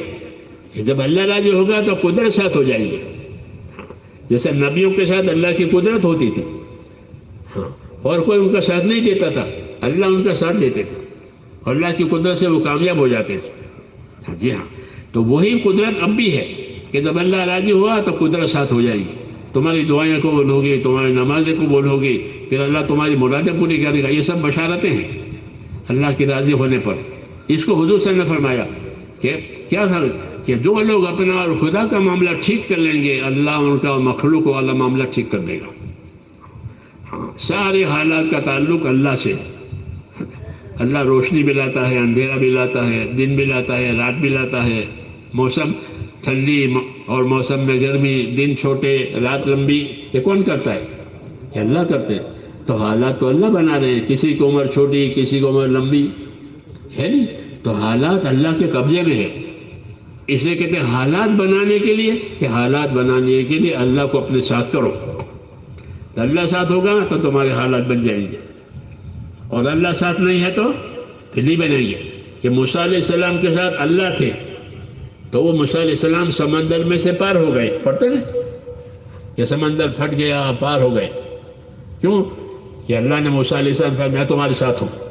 موسیٰ علیہ السلام نے اپنی قوم سے کہا اللہ ہمارے ساتھ ہے، گھبرانے کی بات نہیں ہے، اللہ ہمارے ساتھ ہے۔ تو اللہ نے سمندر میں راستہ کر دیا، اور پھر فرعون کی فوج آئی ان کو پکڑنے کے لیے، تو وہ کہتا فرعون کہتا ملک میرا ہے، میں ملک کا مالک ہوں، تو اللہ تعالیٰ نے اس کو سمندر میں ڈبو دیا، اس کی فوج کو ڈبو دیا کہ اللہ ان کے ساتھ نہیں تھا، موسیٰ علیہ السلام کے ساتھ تھا، تو وہ سمندر میں سے پانی ہو گئے اور یہ ہلاک ہو گئے۔ تو طاقت والا ہلاک ہوا، کمزور کامیاب ہوا۔ یہ کیسے کہ قدرت سے ہوا، کہ آج بھی ہوگا کہ جس کے ساتھ اللہ ہے اگر وہ کمزور بھی ہے اللہ اس کو اپنی قدرت سے کامیاب کرے گا، اور طاقت والا ہے لیکن اللہ ناراض ہے تو اللہ تو اس کی طاقت میں نامراد بنائیں گے۔ اصل اللہ ہے، اس لیے میرے دوستو اصل اللہ کی ذات ہے، ہمارا ایمان ہے۔ اس لیے ایمان کی دعوت ہے کہ اللہ کے راستے میں پھرو، ایمان کی باتیں کرو، ایمان کی باتیں سنو، اور یہ کہو کہ اللہ کرنے والا ہے اور کوئی کرنے والا نہیں، اللہ دینے والا ہے اور کوئی دینے والا نہیں، اللہ جلانے والا ہے۔ ہاں، کیونکہ شیطان ڈراتا ہے، شیطان آدمی کو ڈراتا ہے، اس کا کام یہی ہے، حالات سے ڈراوے۔ کس سے ڈراوے؟ حالات سے ڈراوے کہ تم کیا کرو، تمہارا یہ ہو جائے گا، یہ بیمار ہو جاؤ گے، یہ ہو جاؤ گے، غریب ہو جاؤ گے، بیمار ہو جاؤ گے۔ اس کا کام ہے کہ حالات سے ڈراوے، کہ حالات سے نہیں ڈرنا ہے، حالات اللہ کے ہاتھ میں ہے۔ اللہ چاہیں گے تو حالات بگڑیں گے، اللہ چاہیں گے تو حالات بنیں گے، اور جب اللہ راضی ہوگا تو اللہ حالات بنا دے گا۔ ہاں، اور اللہ ناراض ہے کہ اللہ حالات بگاڑ دے گا۔ اس لیے میرے دوستو ایمان کی بات یہ ہے کہ ہماری زندگی اللہ تعالیٰ کی رضا والی بنے، حکم والی بنے، تابع داری والی بنے، پھر اللہ خوش ہو کر حالات بنائے گا۔ کوئی حالات بنانے والا نہیں ہے، جس طرح کوئی پیدا کرنے والا نہیں ہے ایسا کوئی حالات بنانے والا نہیں ہے۔ مال سے، چیزوں سے حالات نہیں بنتے ہیں جب تک اللہ نہ چاہے۔ اس لیے اللہ کو ساتھ لینا ہے، یہ پہلی دعوت ہے، یہ پہلی دعوت ہے کہ اللہ کرنے والا ہے، اس لیے اللہ کو ساتھ لینا ہے۔ دوسری دعوت یہ ہے کہ زندگی اللہ کی عبادت والی بنانی ہے۔ کیا بنانی ہے؟ کہ ہماری زندگی اللہ کی عبادت والی بنے۔ ہم کو عبادت کے لیے پیدا کیا ہے، تمام جناتوں کو، تمام انسانوں کو اللہ نے عبادت کے لیے پیدا کیا ہے۔ اس لیے زندگی کو ایمان کے ساتھ عبادت والی بنانی ہے۔ اپنی جان کو، اپنے مال کو اللہ کے حکموں کے مطابق استعمال کرنا ہے، اس کو عبادت کہتے ہیں کہ جان اللہ کے حکم کے مطابق، مال اللہ کے حکم کے مطابق استعمال ہو۔ ہاں، یہ اللہ کی عبادت ہے۔ تو ایمان جنت میں لے جائے گا، دوسرے نمبر میں عبادت جنت میں لے جائے گی۔ جنت میں جانا ہے، کہاں جانا ہے؟ جنت میں جانا ہے۔ کیوں؟ جو جنت میں گیا وہ کامیاب، جو دوزخ میں گیا وہ نامراد۔ فمن زحزح عن النار وادخل الجنۃ فقد فاز، جو دوزخ سے بچایا گیا، وہ جنت میں پہنچایا گیا، وہ ہوا کامیاب۔ تو ایمان جنت میں لے جانے کے لیے ہے، عبادت جنت میں لے جانے کے لیے ہے۔ ہاں، اس لیے زندگی ایمان والی بنانی ہے، ایمان کی دعوت دینی ہے، اپنے ایمان کو طاقتور بنانا ہے۔ ایمان کو طاقتور بنائیں گے تو ہر حال میں دین پر زندگی گزرے گی۔ ایمان کمزور ہوگا تو پھر آدمی حالات کی وجہ سے گھبرا کر دین چھوڑ دے گا، نماز چھوڑ دے گا، جھوٹ بولے گا اپنے حالات بنانے کے لیے، غلط کمائے گا اپنے حالات بنانے کے لیے۔ ہاں، کیوں؟ کہ اس کا ایمان کمزور ہے۔ اس لیے میرے دوستو ایمان کی دعوت اور ایمان کی محنت کے ذریعے سے اللہ کا تعلق مضبوط کرنا ہے کہ اللہ راضی ہوگا تو ہمارے حالات بنائیں گے، اللہ ناراض ہوگا تو ہمارے حالات بگاڑ دیں گے۔ پیسے دے کر حالات بگاڑیں گے، پیسے بھی دیں گے اور حالات بھی بگاڑیں گے۔ کیوں؟ کہ راضی نہیں ہے تو پیسے حالات نہیں بنائیں گے، دوائیں حالات نہیں بنائے گی، اکثریت حالات نہیں بنائے گی، اللہ بناوے گا۔ اس لیے اللہ کو راضی کرو، یہ ایمان کی بات، اور اللہ راضی ہوگا ایمان سے۔ دوسرے نمبر میں اللہ راضی ہوگا عبادت سے، کہ اللہ کی عبادت کرو۔ اللہ نے جان اور مال عبادت کے لیے دیا ہے۔ کس کے لیے دیا ہے؟ عبادت۔ عبادت میں نماز کا درجہ سب سے اول ہے، نماز کا درجہ سب سے اول، کہ ایمان لا کر نماز پڑھو، ایمان لا کر نماز قائم کرو۔ اس لیے اپنی نمازوں کو اچھی بنانی ہے۔ کیسی بنانی ہے؟ کہ نمازوں کو اچھی بناؤ، یعنی نمازیں علم و ذکر والی ہو۔ نمازیں کیسی ہو؟ علم و ذکر والی، عادت والی نہیں۔ تو عادت پڑی ہوئی ہے نماز کی، تو پڑھ لیتے ہیں، رکوع بھی ہو جاتے ہیں، سجدے بھی ہو جاتے ہیں، خبر بھی نہیں ہوتی۔ ہاں، عادت ہو گئی ہے۔ تو عادت تو اچھی ہے، لیکن عادت کو عبادت بنانی ہے۔ عادت کو کیا بنانا؟ کہ عادت کو عبادت بناؤ۔ عادت پڑی ہوئی ہے، رکوع بھی ہو جاتے ہیں، سجدے بھی ہو جاتے ہیں، سلام بھی پھیر لیتا ہے، عادت پڑ گئی ہے۔ کہ عادت کو عبادت بناؤ۔ کہ عادت کو عبادت کیسے بناؤ گا؟ کہ علم و ذکر سے۔ تیسرا نمبر پر کیا ہے؟ تیسرا نمبر علم و ذکر کا کیا مطلب ہے؟ ہاں کہ علم و ذکر سے عادت کو عبادت بناؤ. کیا عادت پڑی ہوئی نا، ہاتھ اٹھائے بند ہوئے، عادت ہے کہ نہیں. عادت کو عبادت بناؤ کہ ہاتھ اٹھانے کا کیا طریقہ ہے، اب عبادت بنے گی کہ ہاتھ اٹھانے کا کیا طریقہ ہے. علم و ذکر کا یہ مطلب ہے کہ ہاتھ اٹھانے کا علم ہو کہ ہاتھ نماز میں کیسے اٹھیں گے. ایک مثال دے رہا ہوں. نماز میں اس لیے نکالتے ہیں کہ اللہ کے راستے میں نکل کر یہ طریقے سیکھو، یہ طریقے پوچھو. ہاں بیان میں نہیں بتائے جائیں گے، بیان میں اتنا وقت بھی نہیں ہوتا. جی ہاں، وقت فارغ کر کے اللہ کے راستے میں نکلنا علم و ذکر پیدا کرنے کے لیے، لوگوں کو علم ذکر کی دعوت دینے کے لیے، لوگوں کو آخرت کی طرف لانے کے لیے ہم نکلتے ہیں کہ اپنے آپ کو بھی آخرت والا بنائیں اور لوگوں کو آخرت والا بنائیں. وہ علم و ذکر سے آخرت والے بنے گی.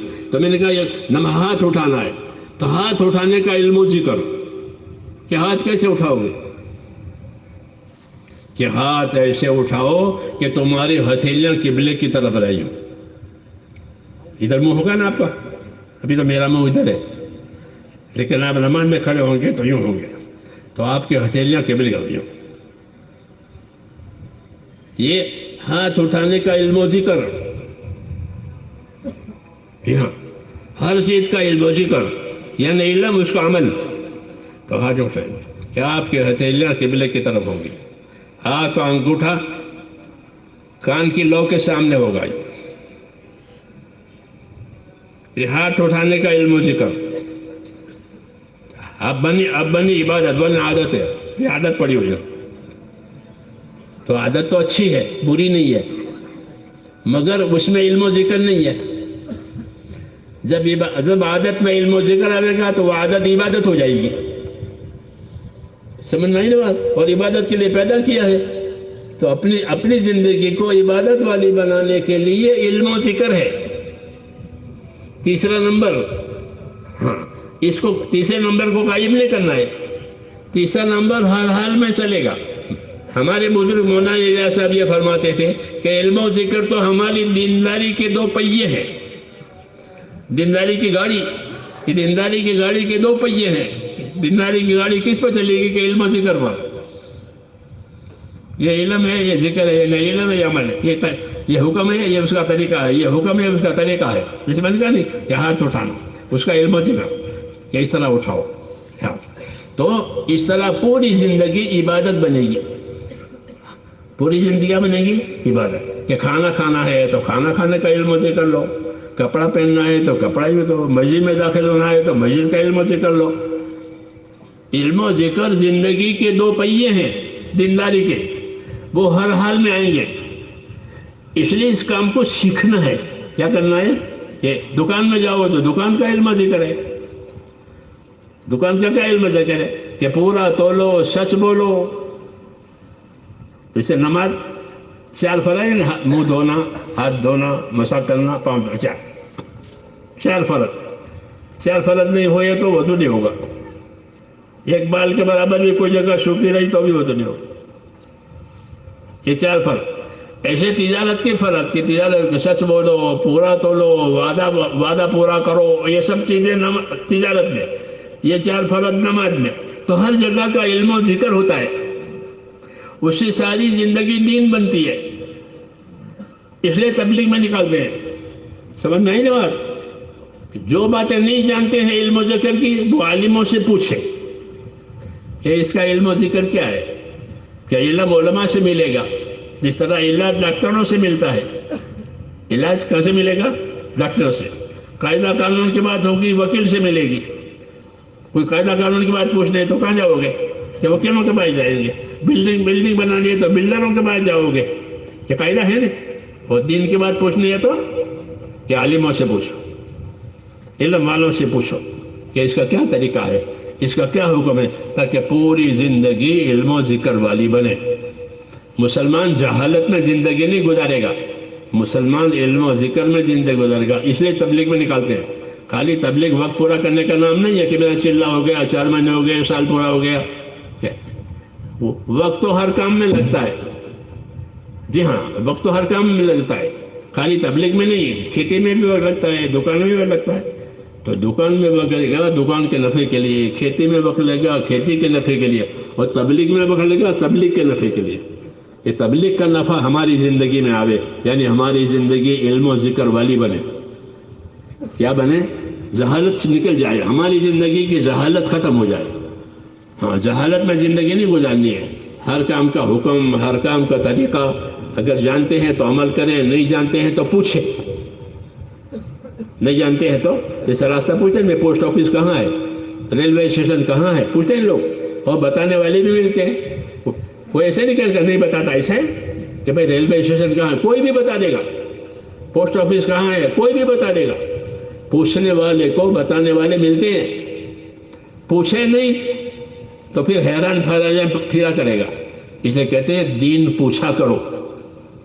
دین فَاسْأَلُوا أَهْلَ الذِّكْرِ إِن كُنتُمْ لَا تَعْلَمُونَ، یہ کہا فَاسْأَلُوا أَهْلَ الذِّكْرِ إِن كُنتُمْ لَا تَعْلَمُونَ، جاننے والوں سے پوچھ لیا کرو اگر تم نہیں جانتے ہو تو. یہ اللہ کا حکم ہے. سمجھ میں آئی نا بات؟ اس طرح ضرورت کیجیے پوچھنا ریلوے اسٹیشن کہاں ہے، پوسٹ آفس کہاں ہے، ہاں ایم بی سی کہاں ہے، پوچھتے لوگ اور بتاتے ہیں لوگ. ایسے میرے بھائیوں علم و ذکر کا مطلب دین کی باتیں پوچھو لوگوں سے. یہ نہیں کہ دیکھا دیکھی کر لو. آج دیکھا دیکھی کر رہے ہیں، مجھے وضو کرتے ہوئے دیکھا تو آپ نے وضو کر لیا. ہاں، کیا فرض ہے، کیا سنت ہے، کیا کچھ یہ نہیں کہ زندگی علم و ذکر والی بناؤ تاکہ زندگی عبادت والی بنے. اور عبادت کا نفع یہ ہوگا کہ عبادت کی وجہ سے اللہ کی مدد آئے گی. اللہ کی مدد عبادت سے آتی ہے. ایاک نعبد و ایاک نستعین، اے اللہ ہم تیری ہی عبادت کریں گے، تجھے سے مدد لیں گے. پڑھتے ہیں سورہ فاتحہ میں، پڑھتے نہیں؟ ایاک نعبد و ایاک نستعین، اے اللہ تیری عبادت کریں گے اور تجھے سے مدد لیں گے. تو اصولی بات کہی کہ اللہ سے مدد لینی ہے تو اپنی زندگی عبادت والی بناؤ. اس کے لیے علم و ذکر دیا ہے تاکہ عبادت صحیح ہو جائے. جب عبادت صحیح ہوگی تو مددیں آئے گی، برکتیں آئے گی، دعائیں قبول ہوگی. اور عبادت میں سب سے پہلا درجہ نماز کا ہے.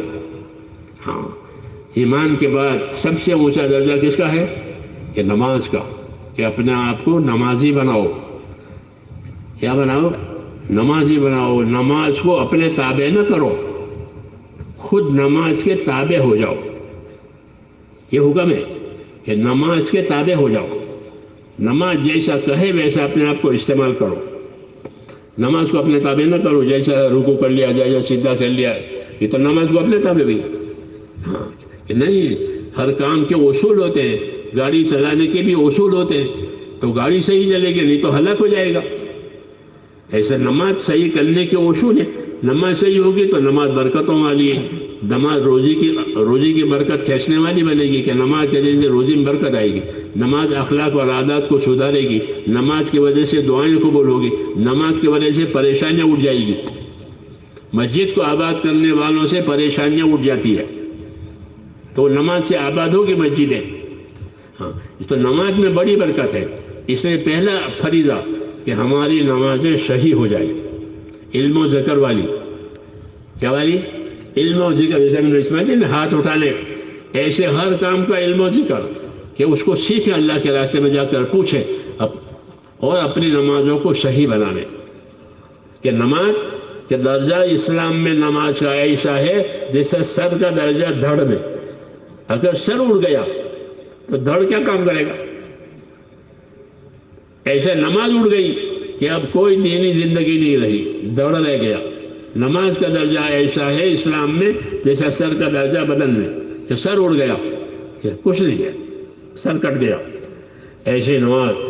اس لیے میرے دوست، نماز اللہ کی امانت ہے. نماز کیا ہے؟ اللہ کی امانت ہے. اس کو نماز کے طریقوں سے سنت کے مطابق ادا کرو. حضور صلی اللہ علیہ وسلم فرماتے تھے کہ نماز کے لیے اپنے پیٹوں کو، اپنی پیٹھوں کو ہلکا رکھو. کیا رکھو؟ پیٹ ہلکا رکھو، پیٹھ ہلکی رکھو نماز کے لیے. حدیثوں میں بہت کھایا ہے تو کیا نماز پڑھے گا؟ ہاں، نہیں پڑھے گا نماز، سستی والی نماز ہوگی. کیوں کہ بہت کھایا ہے. اور کھانے کا پابند نہیں ہے تو پھر ضرورت کا بھی پابند نہیں رہے گا. کہ بے وقت ضرورت پیش آئے گی، لوگ مسجد میں آئیں گے، یہ ٹوائلٹ میں جائے گا، کیوں کہ پابند نہیں ہے اس کا پیٹ، تو لوگ تو مسجد میں آئیں گے، یہ ٹوائلٹ میں جائے گا۔ امام غزالی فرماتے ہیں کہ کھانے والوں کا یہ ہاتھ ہوتا ہے، بہت کھاتے ہیں تو لوگ تو جائیں مسجد میں، یہ جائیں ٹوائلٹ میں۔ ہاں، اس لیے کہا کہ نمازوں کے لیے اپنے پیٹ کو اور پیٹھ کو ہلکا رکھو تاکہ نماز کا نور آوے۔ کیا آوے؟ نماز میں نور ہے، حدیث شریف میں الصلاۃ نور، نماز میں نور ہے۔ تو جب نماز اچھی پڑھیں گے علم و ذکر والی تو وہ نور بنیں گے۔ قبر کا نور نماز ہے، قبر کا نور ایمان ہے کہ قبر میں نماز داہنی سائڈ پر ہوگی۔ نمازی ہے اور نمازی مر گیا ہے تو اس کی نماز قبر میں داہنی سائڈ پر ہوگی، روزہ بائیں سائڈ پر ہوگا، کلمہ سر کی طرف کا ہوگا، باقی اعمال ادھر ہوں گے۔ اس طرح یہ سارے اعمال جو زندگی میں اس نے کیے تھے وہ قبر میں آ جائیں گے اور اس کو عذاب سے بچا لیں گے۔ یہ طریقہ ہے، یہ باتیں ہیں آخرت کی۔ کلمہ سر کی طرف ہوگا، وہ تو پہلا ہے، پہلا نمبر ہے، اور نماز داہنی طرف، روزہ بائیں طرف، اور باقی اعمال ادھر کی طرف۔ اس طرح اس کے سارے نیک اعمال اس کو قبر میں حفاظت کریں گے، قبر کے عذاب سے بچائیں گے۔ اللہ کا ذکر کیا ہے، تلاوت کی ہے، دعائیں مانگی ہے، توبہ کی ہے، یہ سب اعمال ہیں، وہ اس کو چاروں طرف سے قبر میں گھیریں گے۔ یہ بتائی ہے قبر کی حالت۔ لوگ قبر کی حالت سے بے خبر ہیں، کھانے پینے میں مشغول ہیں۔ رسول صلی اللہ علیہ وسلم فرماتے تھے کہ قبر سے زیادہ بھیانک جگہ میں نے نہیں دیکھی۔ سب سے زیادہ بھیانک جگہ کون سی ہے؟ کہ قبر ہے۔ لوگ اس سے بے خبر ہیں۔ اس کی تیاری کے لیے یہ چیزیں دی ہیں، ایمان کی، اعمال کی، عبادت کی۔ یہ قبر میں بچاؤ ہے کہ اللہ کے ذکر سے بڑھ کر قبر کے عذاب سے بچانے والی کوئی چیز نہیں ہے۔ حدیثوں میں ہے کہ اللہ کا ذکر کرو، صبح شام اللہ تعالیٰ کو یاد کرو، تسبیح پڑھو، 3 تسبیح، یہ تو کم سے کم ہے۔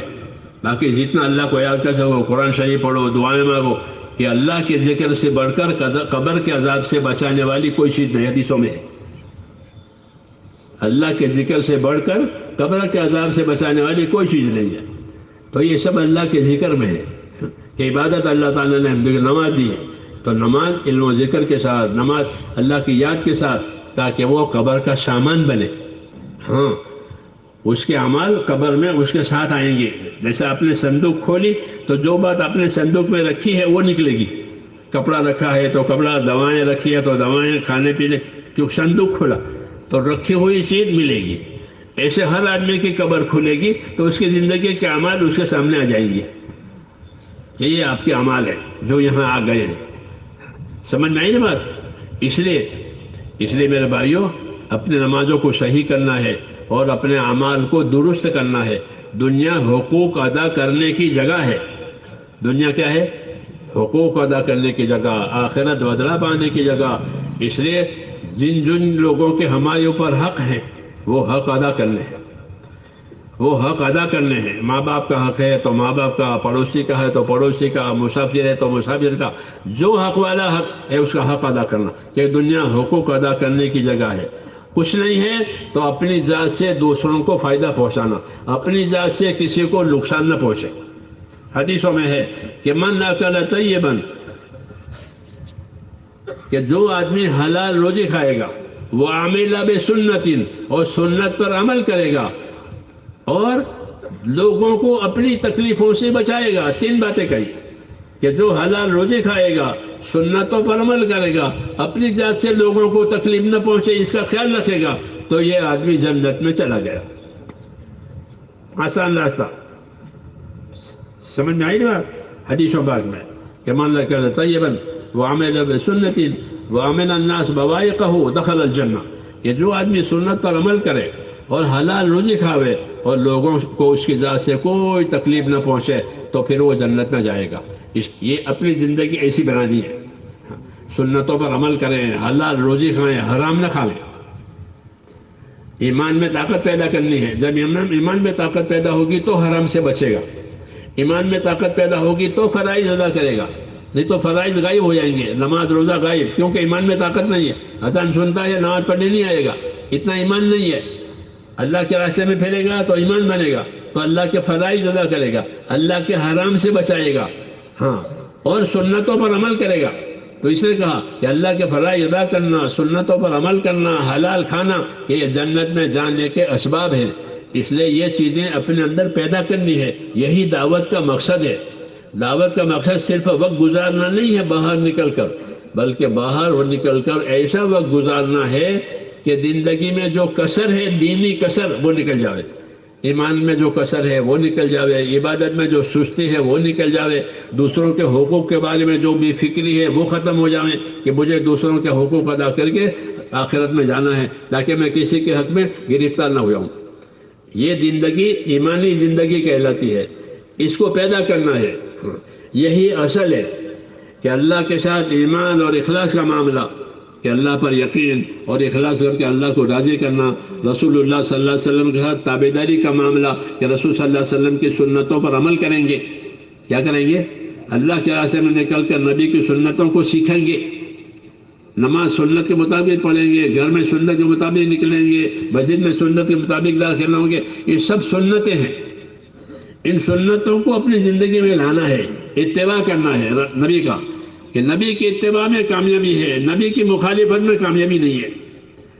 تو کلمے کا ہی مطلب، تو دعوت کا ہی مطلب ہے کہ زندگی ایمان والی، زندگی اتباع والی، زندگی حقوق ادا کرنے والی، کہ اس کا مجھ پر یہ حق ہے، میں اس پر حق ادا کروں. جو حق ادا کر کے آخرت میں جائے گا وہ کامیاب ہوگا، جو دوسروں کا حق ادا کر جائے گا وہ پریشان ہو جائے گا. اس لیے دوسروں کے حقوق ادا کرنا، انصاف سے رہنا. انصاف سے رہنا، انصاف سے رہنے کا مطلب یہ ہے کہ جو اپنے لیے پسند کرو وہ دوسروں کے لیے پسند کرو، جو اپنے لیے ناپسند کرو وہ دوسروں کے لیے ناپسند کرو. یہ انصاف کہلاتا ہے. تو انصاف کا حکم ہر وقت ہے. اپنے لیے گالی کھانا پسند کرتے ہو تو دوسروں کو گالی کیسے دو گے؟ بچے کو گالی دی، بیوی کو گالی، نوکر کو گالی دی، خود گالی پسند کرتے ہو کہ کوئی گالی دے؟ تو جب اپنے لیے گالی نہیں پسند کرتے تو دوسروں کو کیسے گالی دو گے؟ تو اتنا ایمان بناوے کہ جو انصاف پر لے جاوے کہ بھئی یہ بات میں اپنے لیے پسند نہیں کرتا، دوسروں کے لیے کیسے پسند کروں. جب ایمان تیار ہوگا تو زندگی میں انصاف بھی آئے گا. ایمان تیار ہوگا، خدا کا خوف اندر آئے گا تو زندگی انصاف والی بنے گی، کہ جو اپنے لیے پسند کرے گا وہ دوسروں کے لیے پسند کرے. دودھ میں پانی ڈالنا، پانی والا دودھ پسند کرتے ہو؟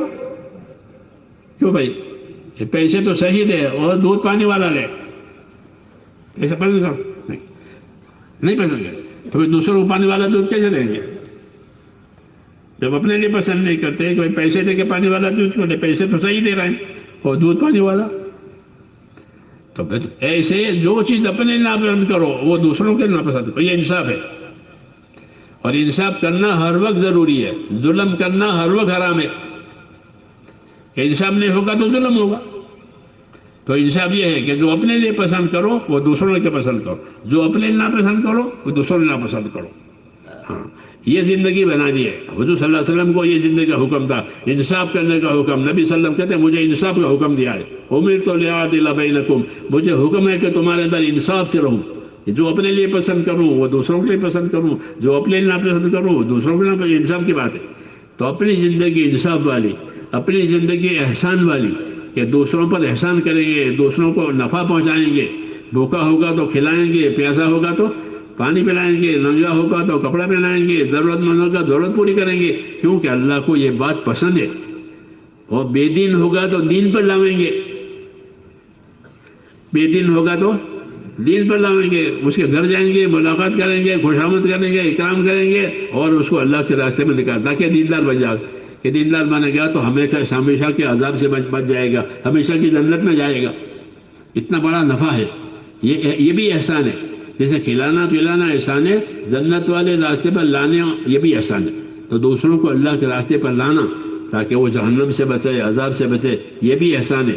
ان اللہ یامر بالعدل والاحسان، یہ ہوگا کہ اللہ حکم دے گا انصاف کرنے کا، اللہ حکم دے گا انصاف کرنے کا، اللہ حکم دے گا احسان کرنے کا.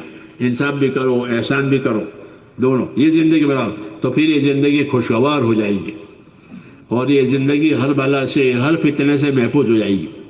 حضور صلی اللہ علیہ وسلم نے ہم کو یہ زندگی دی، ایمان والے، عبادت والے، اخلاق والے، اخلاص والے، اور یہ سب کچھ کرنا ہے اپنی آخرت بنانے کے لیے، نام پیدا کرنے کے لیے نہیں کرنا ہے کہ میرا نام بنے، کہ نام نہیں پیدا کرنا ہے، کہ نام تو ناش ہو جائے گا، ہر آدمی کا نام ہوگا پھر ناش ہو جائے گا۔ ناش ہوتا نہیں ہوتا، لوگ اپنے باپ دادوں کا نام بھی نہیں جانتے کہ اوپر کے دادا کا کیا نام تھا کہ پتہ نہیں۔ ہاں کہ ناموں کا ناش ہوتا ہے، اسے نام نہیں پیدا کرنا ہے، کام پیدا کرنا۔ نام تو اللہ کا، نام کس کا؟ اللہ کا، وہ نام باقی رہے گا، اللہ باقی رہنے والا ہے، باقی لوگوں باقی نام ناش ہو جائے گا۔ اس لیے دنیا میں نام نہیں پیدا کرنا ہے، اللہ کو راضی کرنا ہے، اخلاص کے لیے کرنا ہے، آخرت بنانے کے لیے کرنا ہے۔ اس کا دھیان جمانا ہے کہ جو بھی کام کرو یہ نیت کریں ہم کہ ہماری آخرت بن جاوے، ہمارا اللہ راضی ہو جاوے۔ کوئی تعریف کرے، کوئی برائی کرے، اس کی پرواہ نہیں کرنی ہے، اللہ راضی ہو رہا ہے بس یہ کافی ہے۔ ہاں باقی دنیا کی تو بہت زبانیں ہیں، کوئی تعریف بھی کرے گا، کوئی برائی بھی کرے گا، کہ اس کی کوئی پرواہ نہیں ہے، اللہ راضی ہو جانا چاہیے۔ ہاں اس کو اخلاص کہتے ہیں۔ کیا کہیں کہ زندگی میں اللہ کو راضی کرنے کے لیے کسی کو سلام بھی کرے، کسی سے خندق کی پیشانی بات کریں تو اخلاص سے کریں گے تو اس میں بھی ثواب ملے گا، کہ مسلمان سے خندہ پیشانی سے ملنا کہ اس میں ثواب ہے، سلام کرنا اس میں یہ بھی ثواب ہے، کنکر پتھر کو کانٹا ہٹانا راستے میں سے کہ اس میں بھی ثواب ہے۔ ہاں اخلاص کی وجہ سے ان سب چیزوں میں ثواب لکھا گیا ہے۔ تو مسلمان کی زندگی یہی ہے کہ وہ اپنے ہر کام سے آخرت بناوے، وابتغی فیما آتاک اللہ الدار الآخرہ، کہ جو کچھ تجھے اللہ نے طاقت صلاحیت دی ہے تو اس سے اپنی آخرت بنا لے۔ تو ہمارے کام کا یہی مقصد ہے کہ ہم اپنی صلاحیتوں سے، اپنی طاقتوں سے آخرت بناویں، ایمان بناویں، عبادت بناویں، اخلاق بناویں، اخلاص بناویں، لوگوں کے ساتھ احسان اور بھلائی کا معاملہ کریں، اپنا ہو پرایا ہو، جو اپنے لیے پسند کرے وہ دوسروں کے لیے پسند کرے۔ اس سے میرے دوستوں دنیا کے حالات بھی خوشگوار ہوں گے، امن بھی آئے گا، ایمان بھی آئے گا، دونوں چیزیں۔ حضور کی دعوت سے امن بھی آتا ہے اور ایمان بھی آتا ہے۔ ہاں اس لیے ان چیزوں کو زندگی میں لانا ہے اور پوری دنیا میں آوے، اس کے لیے محنت کرنی ہے۔ کیوں کہ اب نبی صلی اللہ علیہ وسلم کے بعد کوئی نبی نہیں ہے، کوئی نبی اب نہیں آئے گا، تو کام کون کرے گا؟ کہ امت کرے گی۔ یہ امت نبی کے کام کی وارث ہے، یہ امت قرآن کی وارث ہے۔ حضور صلی اللہ علیہ وسلم نے قرآن ہمارے لیے چھوڑا ہے اور دین کا کام ہمارے اوپر چھوڑا ہے، ہم اس کے وارث ہیں۔ جیسے ماں باپ کے مال دولت کے بیٹے وارث ہوتے ہیں تو اس کی حفاظت کرتے ہیں، اسے ترقی دیتے، ایسے دین کے ہم وارث ہیں۔ اپنے دین کو ترقی دینا کہ ہماری ذات سے اپنی ذات میں دینداری آوے، اپنے ماحول میں دینداری آوے اور دنیا میں دینداری آوے۔ یہ تین کام، اپنی ذات سے دینداری آوے اور ہمارے ماحول میں دین آوے اور دنیا میں دین آوے، یہ تین ذمہ داریاں ہماری ہیں اور یہی دعوت کا کام ہے۔ کیسے محنت کرو کہ ذاتی زندگی دینی بنے، ہمارا ماحول بھی دینی بنے اور دنیا میں بھی دین آوے۔ ان تین کاموں کے لیے یہ نقل و حرکت ہے کہ اللہ کے راستے میں پھریں، اس کام کو سیکھیں، دوسروں کو سکھاویں، سیکھنے کے لیے تیار کریں، اس کے تقاضے پر عمل کریں۔ جو جان مال اللہ کے دین پر تقاضے پر لگے گا اللہ تعالیٰ اس کا بدل چکائے گا۔ یاد رکھو کہ جو مال آپ نے خرچ کیا ہے، جان مال، اللہ اس کا بدل یہیں چکائے گا، دنیا میں بھی دے گا، آخرت میں بھی دے گا۔ ہاں کہ اللہ کے دین کا کام کر کے کوئی بھوکے نہیں مرا ہے، ہاں کوئی بھوکے نہیں مرا ہے بلکہ برکتیں ہو گئی ہیں۔ اللہ پر جان مال لگانے سے اس میں برکتیں آتی ہیں، جی ہاں، اور مددیں آتی ہیں۔ مدد آنے کا مطلب یہ ہے کہ لوگوں کی زندگی سدھرتی ہے، دشمن دوش ہو جاتے ہیں، مخالف موافق ہو جاتا ہے مدد کی وجہ سے، ہاں، اور تمام رکاوٹیں دور ہو جاتی ہے۔ اس لیے دین کا کام کرنا ہے تاکہ ہماری ذاتی زندگی بھی دینی بنے اور دنیا میں بھی دین آوے، ہم دین کے پابندی بنے، دین کے مددگاری بنے، اس کے لیے یہ کام ہے۔ اس کے لیے کہتے ہیں کہ جو جو تقاضے ہمارے سامنے رکھے جائیں ان تقاضوں کو پورے کریں، ہاں اخلاص کے ساتھ، اور اللہ سے دعائیں مانگے کہ یہ بات ہماری زندگیوں میں، ہمارے دلوں میں اتر جائے۔ تو اس کے لیے تیار ہیں؟ آپ بتائیں کون کون تیار ہیں؟ جو تقاضے رکھے جائیں گے اس تقاضوں کے لیے اپنے آپ کو تیار کرنا۔ اب 4 مہینے چلنے والی بات ختم ہو گئی ہے، لوگوں کے سامنے کام آ گیا، اب تو کام کے تقاضے ہوں گے کہ یہ کرنا ہے، یہ کرنا ہے، اس ملک میں جماعت جانی ہے، اس علاقے میں جانی ہے، ایسی جماعت جانی ہے، اب تو تقاضے رکھے جائیں گے۔ ہاں تو اب جو تقاضے رکھے جائیں اس کو اوڑھے. وہ تقاضوں کو اوڑھنا یہ دین کی مدد کرنا ہے. ہاں دین کی مدد میں ہماری بھی مدد ہوگی، یعنی ہم بھی دیندار بنیں گے اور دنیا میں بھی دین آئے گا. تو بتائیں گے اس کے لیے.